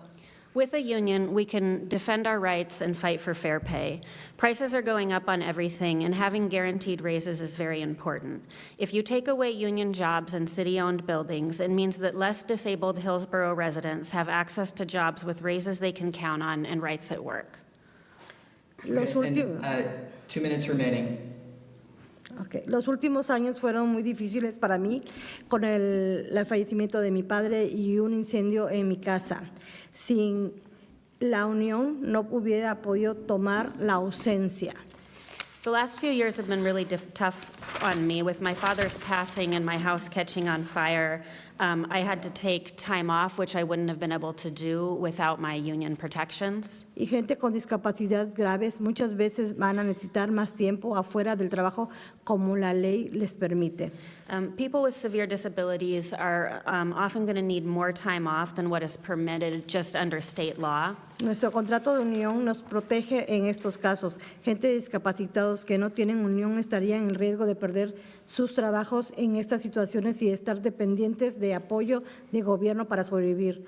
Tener unión sirve para parar el abuso laboral que mucha gente discapacitados sufre en el trabajo. Necesitamos que Hillsboro actúe de acuerdo en sus caracterizaciones y apoyen a los derechos de los trabajadores con discapacidades. Gracias. Our union contract protects us in these cases. Disabled people without union protection would be at risk of losing their jobs in these types of situations and would then be dependent on the government to survive. Having a union helps stop the abuse that so many disabled people experience at work. We need Hillsboro to live up to its reputation and support the rights of workers with disabilities. Thank you. And we have to take off to go clean the buildings. They're both on shift, so thank you for your time. Thank you. Buenas noches. Thank you, gracias. Okay, next up we have Sandra, and who is on deck, Aubrey? We have Sandra, who is up right now, and then next up will be Antonia. Antonia, and who is after Antonia? Tracy. Tracy, okay. So Sandra's up now, and then Antonia is on deck, and Tracy is after Antonia. Okay, welcome, Sandra. You have 3 minutes. I want to say, Pace, that I do not appreciate you putting the blame on the community members at the beginning of this meeting, when last Tuesday would not have happened if it weren't for the behavior of the appointed Councilor Salgado. On top of Councilor Claire's suggestion, I also asked that he not use his title or provide any educational events to the public. I asked that his stipend is reduced by 50% or 75% depending on the reduction of work, as it is not fair to the taxpayers to continue to pay for work that is not being done.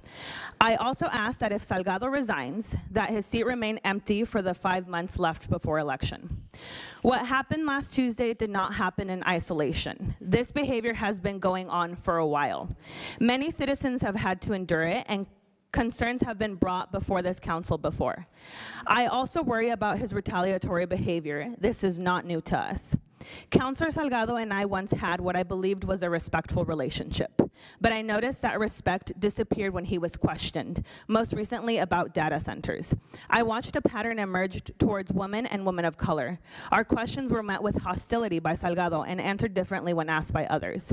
But not only that, he did retaliate, and then he aggressively pushes his own narrative. He has apologized before with an 11-minute video that he has since deleted and then doubled down on the hostility. The apology was not for the people he harmed, and this is a behavior you're enabling if there is no reprimanding. An apology without change is not accountability. I also asked that we end the appointment process. Leadership should always be chosen by the people and the community. This situation demonstrates the danger of allowing individuals from a pipeline of self-serving and community-disconnected leadership, like Pace, to be elevated. She continues to show us why her leadership should not be trusted. Our community deserves better. We deserve better. Accountability requires more than an apology. Lastly, I also want to add that the new data centers being put up shows how little you care about our community and our students. And it's even more gross how close to schools these new data centers are. We've seen videos of the water quality near the data centers. We've seen the research of how harmful the noise pollution is. And you're doing this to students that are already being underserved and taking their funds away as well. Okay, thank you. Next up is Antonia, and then after Antonia is Tracy. And who is after Tracy, Aubrey? After Tracy is Brown, and Antonio would like to give a trigger warning for domestic violence for any of those who want to mute their mic or their ears. Okay, so Antonia is going to speak. She's given us a trigger warning regarding domestic violence. After Antonia, we'll have Tracy. Tracy, you're on deck, and then Mr. Brown. So Antonia, you have 3 minutes. This is Councilor Salgado's response to one of his posts on his social media, telling people that I came all the way from Beaverton to harass him. Andrew, with these gas prices, and we have an online option, saved her money and gas. She should have still given her 3 minutes. And I say this because I want you guys to recognize that he absolutely know what the fuck was going on his social media, and he allowed it. Antonia, if you can refrain from using... Fuck, I'm reading comments from his social media that include curse words, and if I had to read them, you're gonna hear them. Fuck this bitch. Approve this. Nasty bitch. Needs really hurt bad. This cunt. This little tits needs to be joined. Get another woman to slap the hoe. Tell her to fuck off, you fat slut. I don't know. One guy that would sexually harass that bitch. Antonia, Damn, this ugly bitch thinks someone... I'm going to ask you to stop reading the inappropriate words. You know, just say B word or C word, but please do not curse, okay? Thank you. Down, chubby, motherfucking hoe. For real, I wish a bitch would. Knock her Antonia, out. this is your bitch. second She's warning. just If you continue to curse, we will cut your mic. Thank you. Her fucking face in. She needs a total recall. Tell that lady to speak English properly. The Latino that fucking stands for the immigrant community. And lose Antonia, weight. we're now Go done to chocolate because- factory lady. You Aubrey, slut. please cut her mic. Please, thank you. And next up is Tracy. Tracy, come on up. And then Mr. Brown is after Tracy. Antonia, I asked you not to use curse words. You continue to do it, so your time is up. Thank you.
Okay, next up we have Tracy, and after Tracy we have Mr.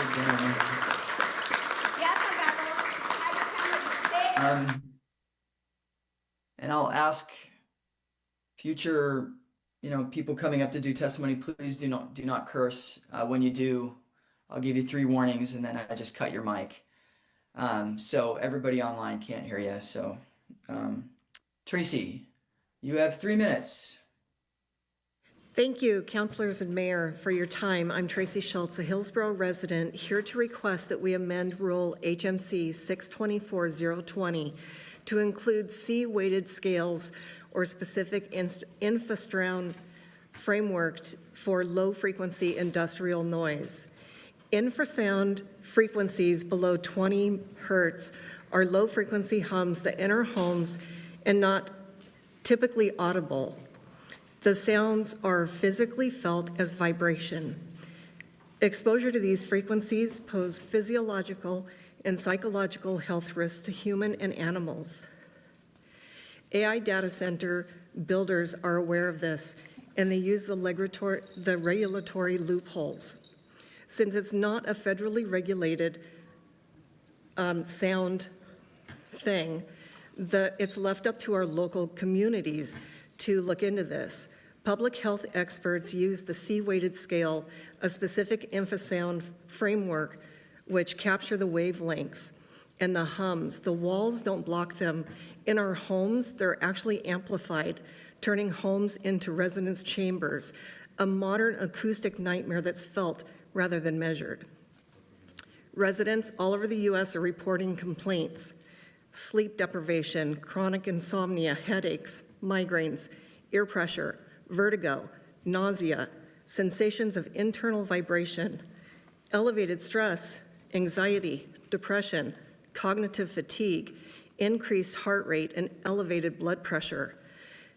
Experts note that animals are even more sensitive to the low-frequency vibrations. We have wildlife, including local and migratory birds, that use the level 1 and 2 protected areas of white oak forest and wetlands as their homes in our enterprise zones. And then we have farm animals and livestock. One more thing too about the new data center going in, the National Institute of Health projects 600,000 people will be affected by asthma, and over 1,300 people will pass prematurely before 2028. And we put this by our schools. What are we thinking? We have to do better. Thank you. Next up is Mr. Brown, and then after Brown, who's on deck, Aubrey? I believe the name is Jana, and then Kareem. Jana, and then Kareem. Okay. Mr. Brown, you have 3 minutes. All right, I want to start by acknowledging all Black, Brown, Indigenous, Pacific Islander, and Asian people that came before me and laid the foundation for the ideas that drive and inspire me to fight imperialism and the capitalism that stems from it, which prioritizes profits over people. I've turned my back to these gusanos from the very first time I spoke in here because I'm not here for them. I'm here for the working class. I'm here to speak to all of you. And it's ironic that this land doesn't belong to us, yet our leaders decide to poison us and the land with their data centers. Land back. Let's do a thought experiment real quick. Let's say we were going to a restaurant and we order a soup. They bring it out to you and it has a hair in it. We can pick it out and eat the soup. It's more convenient after all, but that just protects the restaurant from any accountability. Plus, the restaurant sees that even if there is hair in the soup, people won't say anything about it, and eventually hairy soup becomes the norm, and people are grateful just to have soup in the first place. The second option is to hold the restaurant accountable and demand a replacement or refund or both, because that's their responsibility for having failed in the first place. Our system has heard nonstop opposition to AI and data centers, yet according to their own words, they want to make sure growth is planned responsibly, despite the fact that every data center has been built in or near populated areas. We already have howitzers here in Hillsboro, which makes us a potential military target, and data centers just make us a bigger target.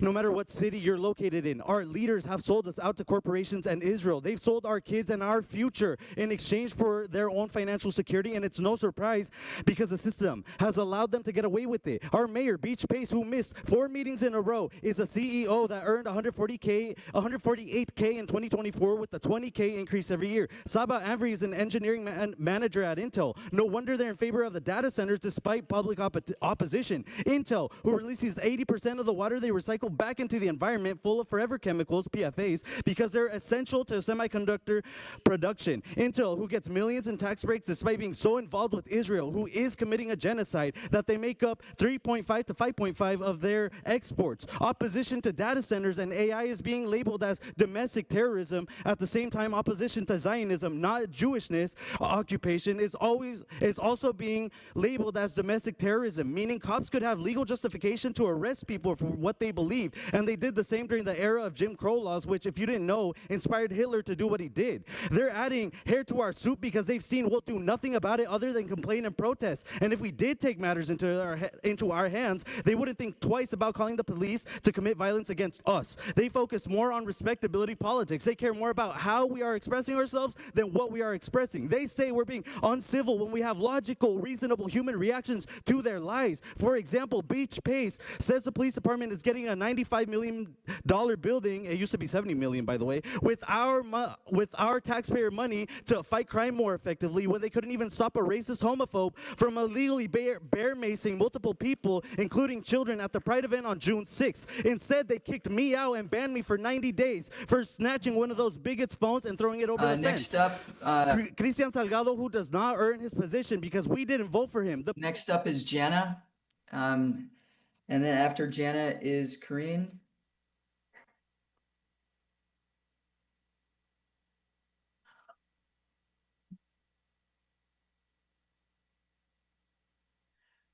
Mr. Brown, your time is up. Please leave.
Okay, next up is Jana.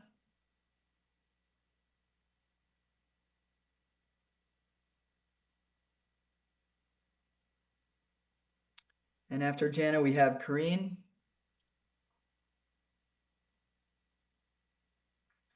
Hi, Jana. You have 3 minutes. Not for me. Nobody in the Harry seat, y'all. You should start the next speaker.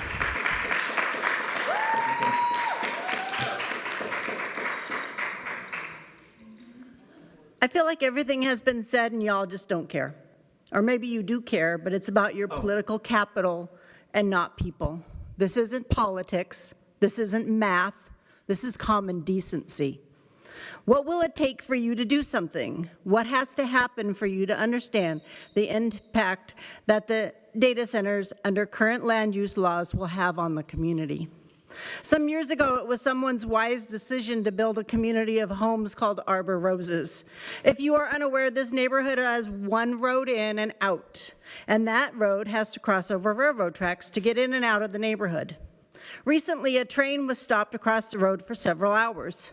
Children were stuck on school buses on one side of the tracks while their homes were on the other side.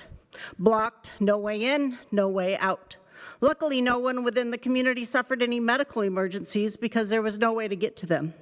I see this current situation with the data centers as a similar situation. No one thought this through. What was it that Steve Calloway thought he was going to gain by adopting the current land use laws that allow such irresponsible use of our land? Beware, Hillsboro.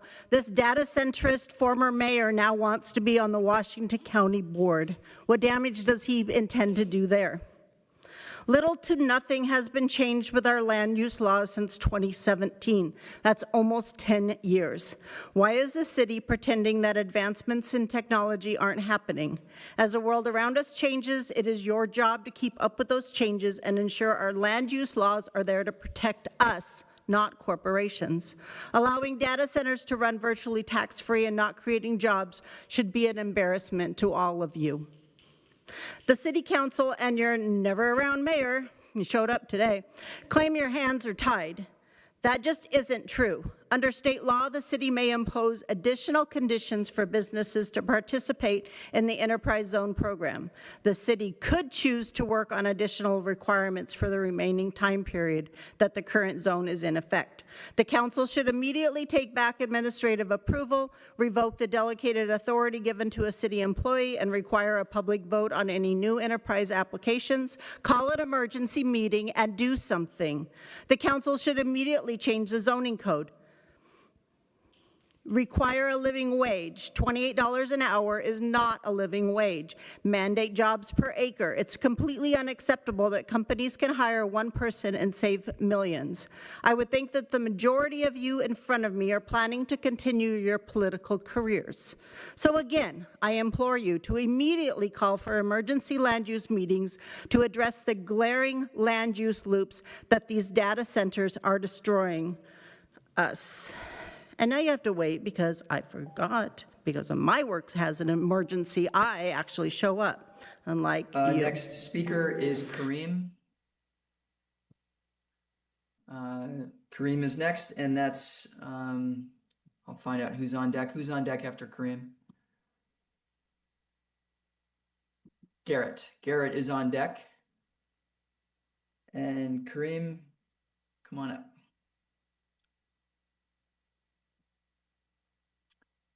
Hello, you have 3 minutes.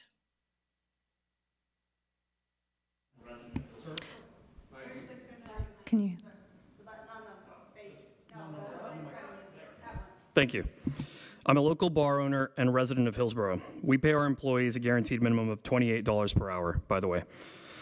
People have real concerns about data centers, water, power, jobs. Set it all aside. I want to ask the question any business owner asks themselves, is this a good deal for those paying for it? Let's see.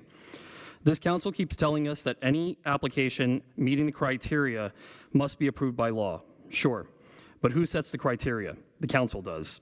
You created the zone, you reauthorized it in 2017, you expanded its boundary in 2024. You held the door open while 17 applications came in before the state closed it. These were choices. Here's what those choices bought us. A dozen data center companies holding $7.2 billion in value this council agreed not to tax. And jobs, there are barely any. The Oregonian found the data center here that pocketed more than $750,000 in tax breaks for one full-time job. Is that a good deal? The city even has a fee that proves the problem. The community service fee climbs the fewer jobs you create, so data centers pay the top rate. The city is collecting proof in its own records that these projects don't create the jobs an enterprise zone exists for. And the companies pay it gladly because even then, the break is worth far more than the fee. Then there's the school support fee, which could put money into our schools. A 2024 state law let councils set it from a floor of 15% up to 30%. The chair of the Washington County Chamber of Commerce testified against that law. It passed anyway. That former chair now sits on this council as its president, and the fee is still parked at its floor. Why keep it at the legal minimum while our schools face shortfall after shortfall? This council's answer, school money gets equalized across Oregon, so it wouldn't all stay here. So we forego more school revenue to tax breaks in any district in the state because some of a raised fee might reach another town's kids. With our schools in the shape they're in, that should be too embarrassing to say out loud. This program is reserved by law for communities in real economic distress. Hillsboro qualified by drawing a poor Southwest neighborhood into the zone, dragging the average down enough to count as needy. Then the breaks went north to the richest companies on earth, while that neighborhood only got poorer. See, the legal creativity is always there for a corporation. They will redraw a zone, hold the door open, leave a condition off the list. But the second a resident needs something, the law ties their hands. The application must be approved. The fee cannot move. The money would just get equalized away. They call it pro-business. We are giving up billions for the chance to make millions, and the richest companies in the world are laughing at how easy we've made it for them. This council holds the levers, but they are gathering dust. Maybe give them a try. Thank you.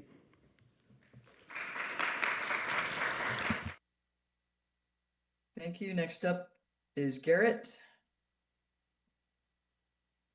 And who is on deck after Garrett? Diana. Diana, you are next. And Garrett, you have 3 minutes. Hello, mayors, councilor. My name is Garrett Flunor. Most of you know me as the first vice chair of the Washington County Democrats, although I am here tonight on a personal capacity and not representing the party. I'm here because I feel compelled to condemn the unprofessional and shocking behavior of Councilor Salgado last week. What I saw was extremely unbecoming of a public official, and he must resign. I want to commend the councilors who have called for his resignation on social media. I know how difficult it is to call for the resignation of a colleague, and I appreciate you for taking this bold step. I urge the whole council to move forward with censure and further actions. In my work in the Democratic Party, I have had to require that members who have violated our code of conduct attend meetings virtually, and it worked very well to reduce the disruptive and intimidating behavior similar to what we saw from Councilor Salgado. It works well. I recommend this path in addition to censure and along with all other actions recommended by Councilor Alcaire. I do want to ask that should Councilor Salgado resign, that the council choose to leave the spot empty until the November election. It is very important that our community pick their representation for this seat. If the council were to appoint a councilor so close to the election, and if that person were to choose to run for election, they would have a leg up in the process. We have around 4 months until the next election, 133 days. It's a very short time for that seat to remain open, and the best way to respect our residents and the voters is to simply wait for them to make that choice. Additionally, I want to ask the councilors to review the appointment process. It's clear that the current process is insufficient. I would like the council to move to hold special elections to fill empty seats. We live in a democracy, and we trust our residents and voters to make the best decisions. We should not exclude them from making this decision when there's a vacancy on the council. Thank you. Thank you, Garrett. Next up is Diana. And who is after Diana, Aubrey? Paige. All right, Paige. Welcome, Diana. You have 3 minutes. All right, thank you. Good evening, Council and Mayor Pace. Last week, Council President Harris posted about the economic future of Hillsboro. I appreciated your comments about the generous tax abatements being a problem. You stated that we needed industries that truly strengthen our local economy. Your examples were advanced manufacturing and biotech. I agree that we need to be selective with what kind of industries we allow to take our limited resources. We need industries that create lasting jobs for our community members and fair taxes that go to our schools, our infrastructure, and to offset the tax burden on our homeowners and small businesses. Do we know the proposed use for the 17 data center applications for the enterprise zone? Are they supporting advanced manufacturing and biotech, or are they for AI development? AI replaces jobs, it does not create them. Job creation was the intended purpose of the enterprise zone, and I find the timing of this expansion to be curious given the nationwide expansion of AI data centers. The unintended consequences have done irreversible damage to communities. Enterprise without careful consideration is a potential disaster for our city. I have heard of a potential data center being built across the street from my kids' school, Liberty High School. This is deeply concerning to me as a parent and knowing the negative impact data centers have had across the country on people's mental and physical health. How will a loud, droning data center provide a positive learning environment for our students? I keep hearing responsibility shifted to the state. As a Hillsboro citizen, I want to know what you, the representatives we elected, are going to do at the city level to assure us that there will be parameters put in place to protect our community, our children, and our environment. Thank you. Thank you. Next up is Paige. And who are the next two, Aubrey? Talon and Simone. Talon and Simone. Okay. Paige. Hello. You have 3 minutes. Thank you. Good evening, Mayor and City Council. My name is Paige Mendocino, and I live in Hillsboro as a resident. I am here to deliver the remarks I wanted to deliver on June the 16th. I attended the City Council work session on June 9th because I think it's really important for average citizens like me to pay attention to local government. And what I heard that night was really interesting. So I'm going to talk for just a couple of minutes on only one of many of the concerning aspects about the larger data center issue. Many people might not know this, so just for context, when the city allows data center development, those companies are required to pay what is called a community service fee back to the city of Hillsboro. That fee goes into a fund, it's managed by the city, and those monies are legally mandated to go back out into the community to support workforce development and to help our local economy. At that June 9th meeting, I learned that this fund currently has $55 million sitting in the bank. While the city has given about $5 million to local programs and partnerships over the last 10 years, this $55 million has piled up much more recently in the last couple of years, and it creates a huge opportunity now. At the meeting, city staff said they're holding on to this money for two reasons. One, to eventually build what they called a workforce development center at some unknown point in the future. And two, to keep a safety net in case data centers appeal their taxes and need a refund. So let's be super clear. You could keep $5 million as a safety net for refunds and free up $50 million today. Plus, the data centers that we already have are going to keep paying into this fund yearly, and the money is just going to keep coming. We do not need a fancy development center that someone gets to put their name on someday in the future, maybe. We need help today. While millions are sitting in a bank account, our schools are broke, our families are struggling, and our small businesses are fighting to keep the lights on. Under state law, the council has the power to spend this money right now. Your hands are not tied. That money could go to help parents pay for childcare so that they could afford to go to job training. You could fund career and technical classes directly in our high schools. I'm here calling for two things: free up the $50 million and get it working right now. And number two, we need a citizens oversight board so that residents actually have a say into how this money is spent. I'll end with this. 3 of your seats are up in November. I'm putting all of my energy, resources, and time to elect candidates. Thank you so much. The next up is Talon, and on deck is Simone.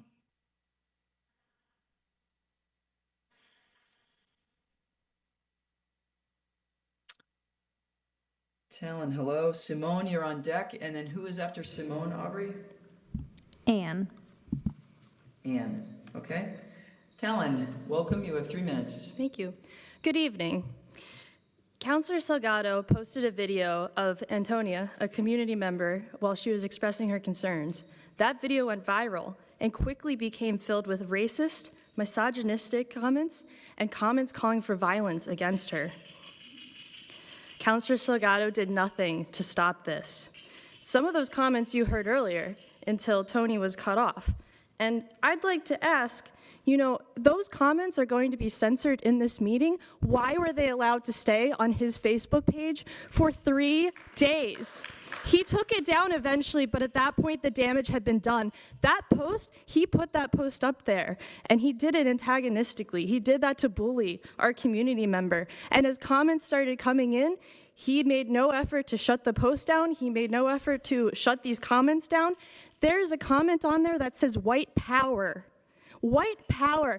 And Councilor Salgado, he had replied to a different comment after that comment had been posted. So I would like to know if the councilor was aware of that comment and he left it there. He left a comment saying white power, along with all of these comments advocating for the violence against one of our community members. That is unacceptable. And again, I am so angry that you have censored Tony as she bravely shared her story tonight. You will censor her in this meeting, but those comments were allowed to stay up for days, actively harming our community. The counselor was aware that these comments were being made. He did nothing to stop this hate speech and allowed it to proliferate. The way I see it, he cyberbullied a community member and encouraged further bullying. This is not political, and this is not a political witch hunt. This is abuse. This is abuse and enabling further abuse. And I would like an answer as to why one of our community members was subjected to this abuse. And once more, I would like an answer to how those comments were censored in this meeting, but they were allowed to stay on that post for 3 days. The counselor's post. They were on the counselor's post for 3 days, and he allowed them to stay there. And I would like an answer to that. Thank you. Thank you.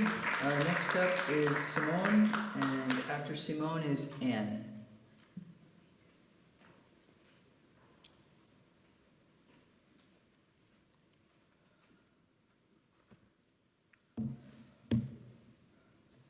Simone, welcome. Thanks, Mayor. You have 3 minutes. I appreciate it. I don't have a bunch of data to give you tonight. I'm not going to recite laws as I usually do or code. I'm going to talk about my disappointment in the majority of this council. Obviously, we're upset. We've witnessed a lot, both in person and online. You can do better. You have to do better. It's upsetting to see the behavior and the gall of the people who aren't in this room. Shame on you. You could have been here. You didn't. Mr. Harris, I don't know why we had to work so hard to find out that the public comment could happen here tonight, and also that the comments would be at the end of the meeting. Transparency is the thing you're failing at greatly. Mayor Pace, it's Pride season. A queer woman, I want to say happy Pride. But I don't feel prideful. I don't feel proud of my city right now. I feel disappointment and betrayal and condescension and manipulation. By the way, an apology without accountability is just that, manipulation. I applaud all the counselors who are calling for this appointed person to be censured and to have those actions against him. I especially love the part, Olivia, about him getting some sort of help, taking a class or two, cracking a book. I won't address him personally. I won't even call him counselor. He doesn't deserve it. This is getting in the way of what's important here, what we're all trying to work on, and that's these data centers that are destroying the land and the water and the trust from the people to you guys, our elected officials. Of course, there's one here that was only appointed. We ask that you keep him in check, keep his mouth shut, and make him stand for an election against a real candidate this fall. I honestly don't know how some of you sleep at night. If I'm this quiet in general, and I'm not a quiet person, you should worry. You should worry. You should worry. Stupid I am not. Information I have. Determination to use it I will. Trust that.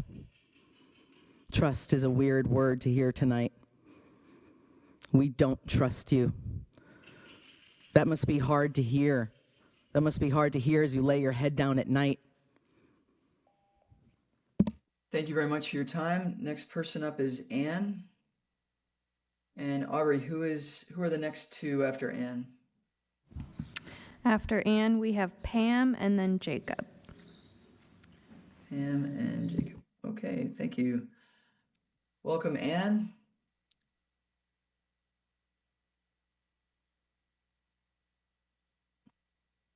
Hello, you have 3 minutes. Push the button on the mic. Okay, I'll try to make it short and sweet, and here I am prolonging. I just want to say, first of all, I try to hold back tears. It's been a very emotional night, and I want to thank the mayor and the council for your presence. And I know this was a very weighted meeting, and that I am not even here to speak on this meeting or the content, but man, thank you for your presence, and to the public too. Thank you for your presence. I am here today to just be a voice and for the opposition of the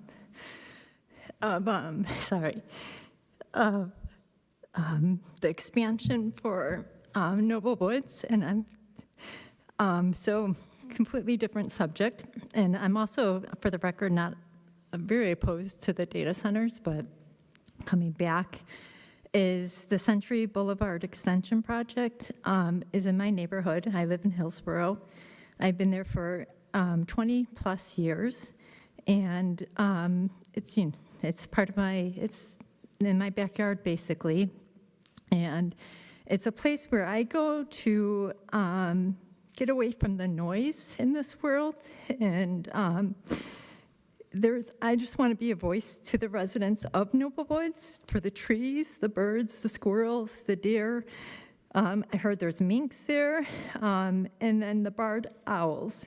And Noble Woods is, creating this road, I just don't think it's necessary. I never had a problem to find many routes to get through the city or get through the neighborhood. And I feel that adding this is you're disrupting nature, and it's just not necessary. It really is not going to save time or efficiency. And I just really hope that, and I know this is, I should say, I know this is the county's, sorry, I'm losing my train of thought, but I know this is the county that is actually responsible for the construction, but the city will take over the street, and so, or will be responsible and oversee and maintain the street or the road. But I hope that there could be consideration of this project. So, and I know that lastly, that it's over, I think, $43 million. It's just a lot to destroy nature. So thank you. Thank you so much for your time this evening. Next up is Pam. And then after Pam is Jacob and Aubrey. Who are the next two after Jacob? Pam, Jacob, Jody Clark, and Suzanne. Okay. All right. So Pam, welcome. You have 3 minutes. And thank you for your words on behalf of Noble Woods Park. I want to address some things that were said today. Y'all had a moment to present reasons for the options in terms of consequences for Mr. Salgado. And so I just want to present a reason for the public apology. So he interrupted the opportunity for me to learn about the complaints that the person was bringing forward, the person who he reacted to and started filming, leading to the outburst that interrupted the building. So I think that, or the meeting, so I think that there is a basis for a reason for a public apology in that I don't even still know what the person was bringing forward against him. He interrupted them really explaining it. Secondly, everybody else didn't get to say their comments. So I'm just gonna put that out there as a reason. I am actually here also to talk about the Century Boulevard Extension Project. I actually want to speak to a conversation that I had with County Commissioner Willie yesterday. I brought concerns forth, hoping, every step of the way, really hoping that my doubts and, my lack of confidence and the process of this extension being planned and designed were wrong. And so I went into the meeting telling him, I'm sure that you have a different perspective and you just didn't know that the public felt this way about the road. And I bet it's public record. You could probably look it up. He said, in response to that, he said, well, did we go to the neighbors and really, ask them what they thought? No, we didn't. He admitted that they did not engage the public on it. I could go on. I have been asking over and over, why isn't this land an SNR? It was revealed to me that it was, and they removed the SNR status in order to build the road, even though it has habitat, waterways, and wetlands. Let's see here. He said, when people buy a house, people should know that a road's going to be built there. I shared that with my community members because I brought all the information that he shared with me back to them to see what they thought in terms of the reasons he gave me for continuing with the road. That my community members said, how would people know? And also, this is America. People can buy the house that they want and then also still advocate for the outdoor environment that they want to live in, especially when it's being affected using their tax-paying dollars. And so he also stated that Hillsboro used to be woefully below the standard for green space per capita, which is just confusing. Then why would you destroy more green space? Oh, Mayor Pace, if we could talk about this more, I would really appreciate it. And that's where I'll end.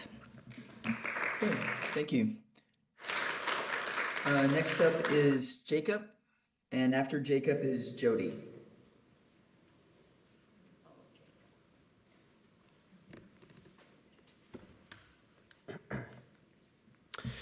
Good evening, councilors. After the last few eventful weeks and the lengthy work sessions on data centers, I am stuck on the claim that Hillsboro is the economic hub of the state and county.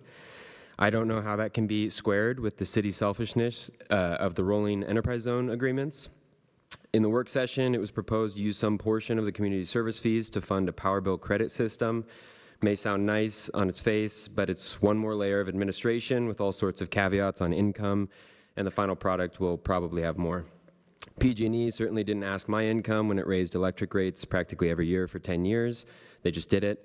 Now they're compelled through the PUC ruling to lower residential rates by 1.5% or something, and they expect kudos for that while they get 26% more from data centers, double dipping on profits and getting the best of both worlds. Virtually zero residential rate repair. Also, a lot of the time in the work session was used imagining the application of CSF funds to schools, which would be a moot point if at minimum our city didn't sign rolling renewal agreements for more than a dozen data centers and the schools were receiving their normal tax rates from these incredibly valuable companies. These rolling agreements were not even likely envisioned by the state authors of the program. And I do understand that a higher school support fee would simply change the division of funds coming from the local fees versus the state fund, not necessarily increasing budgets altogether. Although I find that hard to believe, if higher school support fees in our area were to leave more state funds for other counties, that would certainly be worth it and would have us living up to the name of economic hub. I don't know why the city has conspired with the school boards to handicap those fees at 15% instead of the available 30%.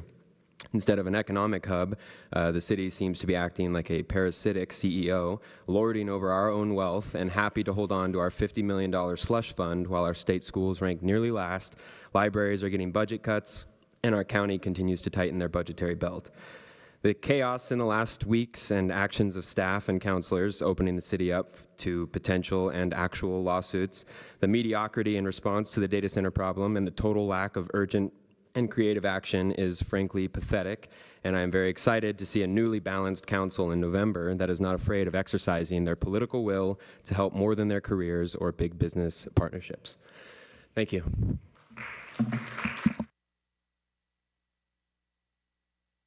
Okay, next up is Jody, followed by Suzanne, and then Andres.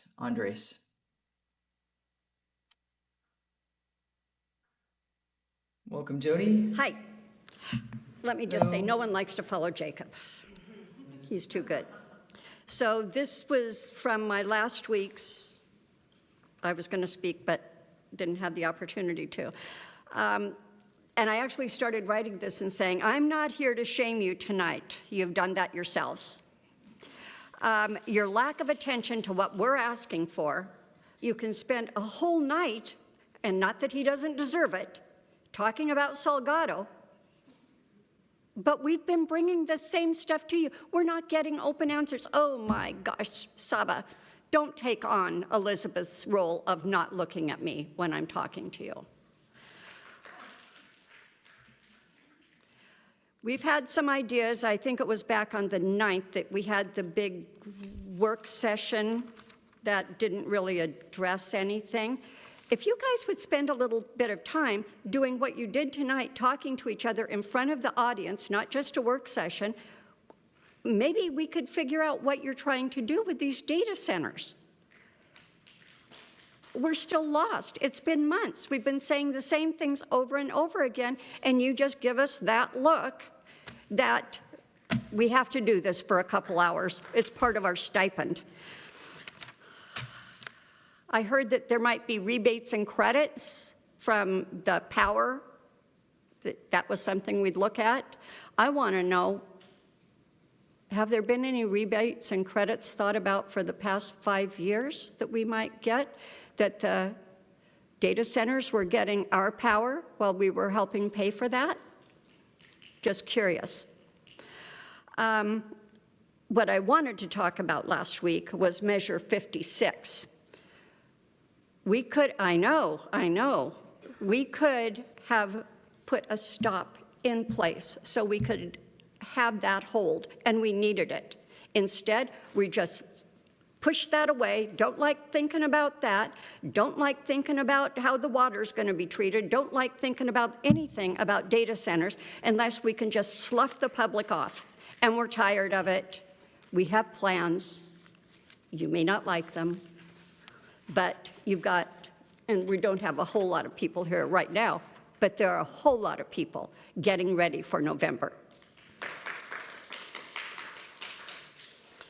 I read yesterday or the day before that we have a semiconductor hub coming in town, that's going to employ over 150,000 people in over 90 countries. What's it going to do for us? 40-foot garage doors for trucks to pull into? What are we doing about environmental concerns? Are we looking at what, or if maybe they're all electric cars, I don't know. But it was fun. Thank you for your time. Next up is Suzanne, to be followed by Andres.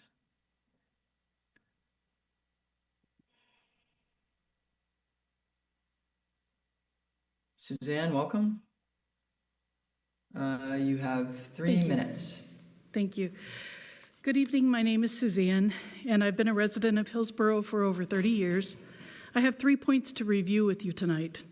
First, according to Hillsboro's data center webpage, there are 21 data center sites and at least 5 more sites planned, as far as we know.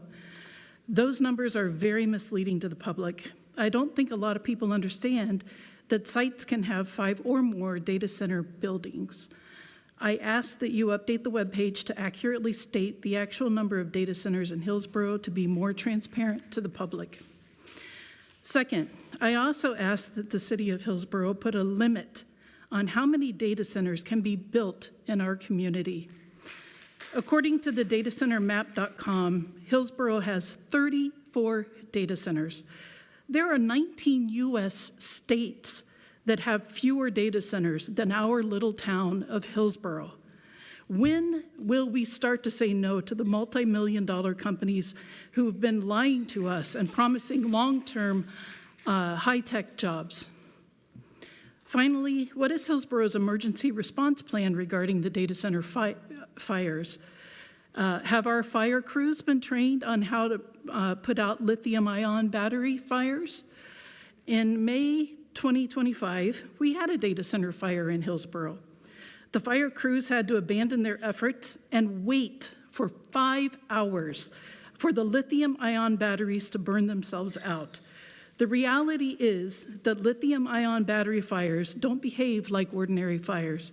They burn much hotter, they release highly toxic gases, and can reignite hours or days later. Having so many data centers near the Hillsboro Airport should terrify everyone. Our airport is home to one of the largest helicopter schools in the country and a training academy for Alaska Airlines and Horizon Air pilots. In addition to the inexperienced pilots flying over our city, we have a huge air show every year, and the number of flights per day will be increasing soon due to the Sky Harbor project. Having so many data centers near the airport is poor planning and a disaster waiting to happen.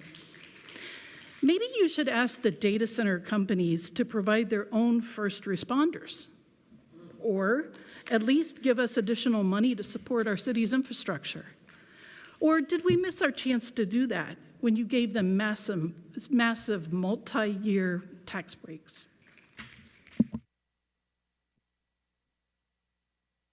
Okay, thank you. Next up is Andres.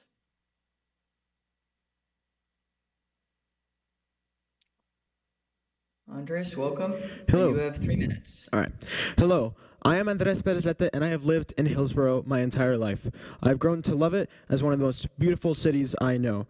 Unfortunately, my and many others' love for the city is being belligerently attacked by the biggest scam in taxpayer history, in Hillsboro taxpayer history. After I learned about the 2003 school district budget fiasco, I thought that would be the worst this city has ever done for its citizens in recent memory. But you all have somehow proven us wrong. Not a single soul in this city wants data centers. My household got a pamphlet about data center transparency, but we don't want that. We want them gone. This blatant corruption makes me ashamed to call Hillsboro my city, but not as ashamed as you all should be for stabbing your constituents in the back. We are sick, and if you think I'm being harsh, try living with dirty drinking water, smoggy air, and stolen jobs. For once, listen to the people before you and put human lives over corporate profits. Thank you. Thank you. I believe that was our last speaker of the evening. Correct.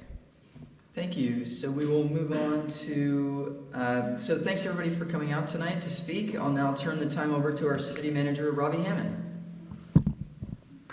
Thank you. Two items to report tonight in the city manager report. First, I want to announce that starting next month, I'm going to be also submitting a written city manager report that's going to accompany each council meeting agenda. There are two things that are going to be included in this report, as well as some other summary from each month. The first one actually was a great suggestion by Councilor Alcare, and that is any verified ICE activity that occurred in those first 2 weeks, or in the previous 2 weeks, we're going to go ahead and include in that written statement as part of the city manager report. This will be similar information that we've shared on our website, but it's just an attempt to try to get more information out about ICE activity. The second thing is any new enterprise zone applications that the city receives, we will also include in every city manager report that is included in the packet. So you can expect to start seeing those next week. If there are no known ICE activity or no new enterprise zone, it will be listed as no activity or no new applications. This is just another attempt, again, based on some good feedback that we received about how we can be more transparent with the council, with the community as well. Second, I wanted to acknowledge that we're in the busy summer event season with Pride Month continuing. We have the Tuesday night market now in full swing, Showtime concerts starting this Thursday at Shum Park. And I want to also thank the Washington County Chamber of Commerce's Black Advisory Business Council for organizing this past weekend's Juneteenth celebration. They had great music and food to support Black owners, Black-owned vendors and businesses. To connect and appreciate each other is more important than ever. Big thanks to the Black Advisory Business Council for bringing us together to celebrate Juneteenth for the 5th straight year. Thank you. Thank you, Robbie. All right, moving on now on to council comments. Council members have up to 3 minutes if they have comments. And what I ask, and this is what we agreed upon, that the council should not engage in any deliberation or debate over any comments or topics raised during the portion of the agenda, other than expressing general support for adding a topic to a future addenda. If the majority of council supports moving an item forward, the item will be referred to the city manager for scoping. You are not required to make a comment, but we have created this opportunity for ourselves And again, we have 3 minutes to make comments. Would any counselors wish to provide a comment this evening? I see Counselor Salgado and Counselor Ambry with their hands raised. So Counselor Salgado, go ahead and your 3 minutes starts. Yeah, I just want to address the video that these people that aren't even living in Hillsboro brought up. That video got nearly 2 million views in 72 hours. There's no way that I can manage the comments. I deleted the video and I'm turning off all my comments on my social media because I'm just by myself. I'm a volunteer. I don't have a team to manage that. So sorry that you had to see that. That's not okay that they were making those comments. Violence is never good. That's actually my whole point in recording the meeting last time, is because people were calling for violence in the audience. And I'm glad she mentioned that video because I want to bring up 2 points before I make my comment. Number one, a few months ago, we had a safety protocol meeting where we talked about what would happen if we had a situation where we felt like the public was creating a threat for the council. I felt like that situation, especially that video, captured it. This person should not have been allowed to run up on me and put their hands on me, right? Who's responsible for that? Who didn't follow the safety protocol? Was it the mayor? Was it the city manager? Was it a police officer? My fellow counselors haven't been able to answer that, and they don't seem to care that this happened, and it's really concerning because it's a real safety risk. The second point is, you're not the parents of these people in the public. If they want to engage me on social media and they want to attack me, if they want to say that I'm complicit in the genocide of brown people because I took a picture with the senator, I'm allowed to respond back and say, that's wrong, right? For you all to come up here and try to be the mom of these people that are trying to engage in me, I'm gonna give you some advice. I want you to read the Constitution so you can see what your role is, not to sit here and mitigate this conversation that these people are engaging with me online. That is not okay. That actually looks bad on you to try to sit there and be the mom of these people. Some of my fellow council members are taking liberties with interpreting the council rules. So let me interpret a rule that they violated by choosing a political tactic that is rooted in racism. To call the act of live streaming a meeting antagonistic violates council rule E3K, which says, we'll focus on policy issues and will not criticize or attack each other. You're impugning my intentions with recording. In fact, my fellow councilors should have shown up prepared, knowing that I'm allowed to record. They should have defended me, right? But instead, they sided with the agitators. Not one of my fellow councilors stood for me during that time. I have to wonder if you agree with the tactics being used by this group. I did not assume either of you on this council were comfortable with making fun of disabilities. George Wallace changed how racist politicians talked about racial politics. His team figured out that overt racism was losing steam, but that underlying fear in the public still existed. My wife has taught me that some women end up having fear of men, of all the negative experiences that women have with these men over their lifetimes. Knowing that my wife has taught me that women carry this inherent fear of men, or some women carry this inherent fear of men. Thank you, Counselor Salgado. Your time is up. Your time is up, Counselor Salgado. Okay, Counselor Anvery, you have 3 minutes. Thank you, Mayor. I would like to request to get some more information regarding the relay and the Northwest Success companies that did go through council. I would like to understand, do they use each other's employees and I mean, does only the management change and the people remain the same and they just move from one company to the other? And if that happens, because that's sort of, that is what it sounded like to me. And if that does happen and they're going from being in a union to not being in a union, I would like to understand that and see and learn and maybe change it, because that was not my understanding. So I would like to request that topic, please. Okay, thank you, Councillor Anvery. I'm also interested in that too. Mayor, if I could. Would any other councillors care to make a comment? Councillor Sinclair, Councillor Allcare? Mayor, this is Robbie. If I could just quickly respond. We have information that we'll share tonight regarding that information. Both relay resources and Northwest Success are both called Oregon Forward programs, and so I think that's what Councilor Amber is referring to. We have information prepared that I'll be sending to the council this evening on that. Okay, thank you very much. Okay, Councilor Harris, you have your hand up, but Councilor Allcare, Councilor Sinclair, did you want to make a comment? Again, that's not required, but just want to make sure I'm including everyone. Okay, no? Okay, Councilor Harris? We went away on Council Harris, Council Harris. And then you'll go after Councilor Harris, is that what I'm hearing? After Councilor Alcare, who also has her mic on. Thank you, Mayor Pace. Okay, great. So we'll go Councilor Harris, Councilor Allcare, Councilor Sinclair. Thanks. After looking at the garbage rate increases and some of the other increases we've had over the past year or two that I've been on council, at least, I was wondering whether it would be a good idea to have our staff look at all the utility type increases we've had annually over the last several years. Let us give us a sense of how the affordability is affecting, or lack of affordability, or these increases are affecting our residents. I know there may not be a lot we can do. I understand there's contracts, there's studies and everything, but I'd like to get a grasp on the burden, the utility burdens of our residents as a whole. Thank you, Councilor Harris, for making that request. Councilor Allcare. Yeah, I don't have any comment. Thanks. Okay, thank you. Councilor Sinclair. Yeah, I have to say it is overwhelming, and it is disheartening to see the division amongst our council and amongst the audience toward us, that there is clearly trust lost, and that our community, some aspects of our community feel that they are not heard, and that is valid.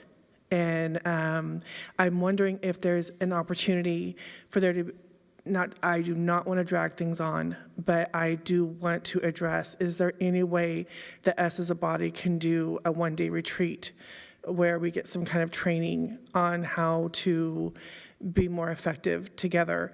Because what I witnessed on our last meeting, it was a complete breakdown overall.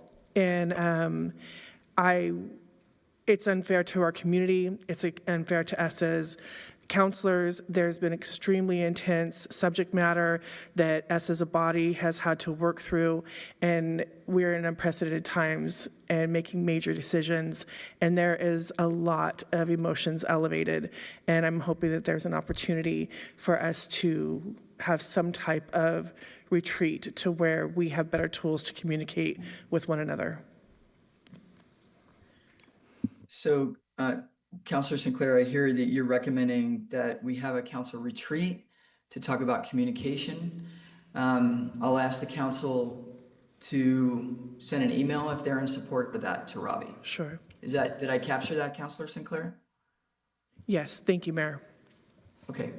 So if Councilor you want to... Alcare, I do have something that I want to add. Okay. And that I wanted, because I made a request to Chad, and this is including Salgado in this, but I really believe that we need to have a DEI-led, diversity, equity, and inclusion-led workshop on what leadership is and what our expectations of leadership are, what our community's expectations of leadership are. I want to have that kind of conversation. And I want it to be centered in DEI, because I do not feel that we are equitable with each other. We are not equitable with this community that we are serving. I haven't seen anger and displaced expectations where we're requiring more of our public to behave in specific ways as they are facing a lot of betrayal and concern. I think we could do better. So I think we need to have a DEI training, and I've brought this up before, and some of you have been afraid to engage in that. Don't be afraid. Do the work.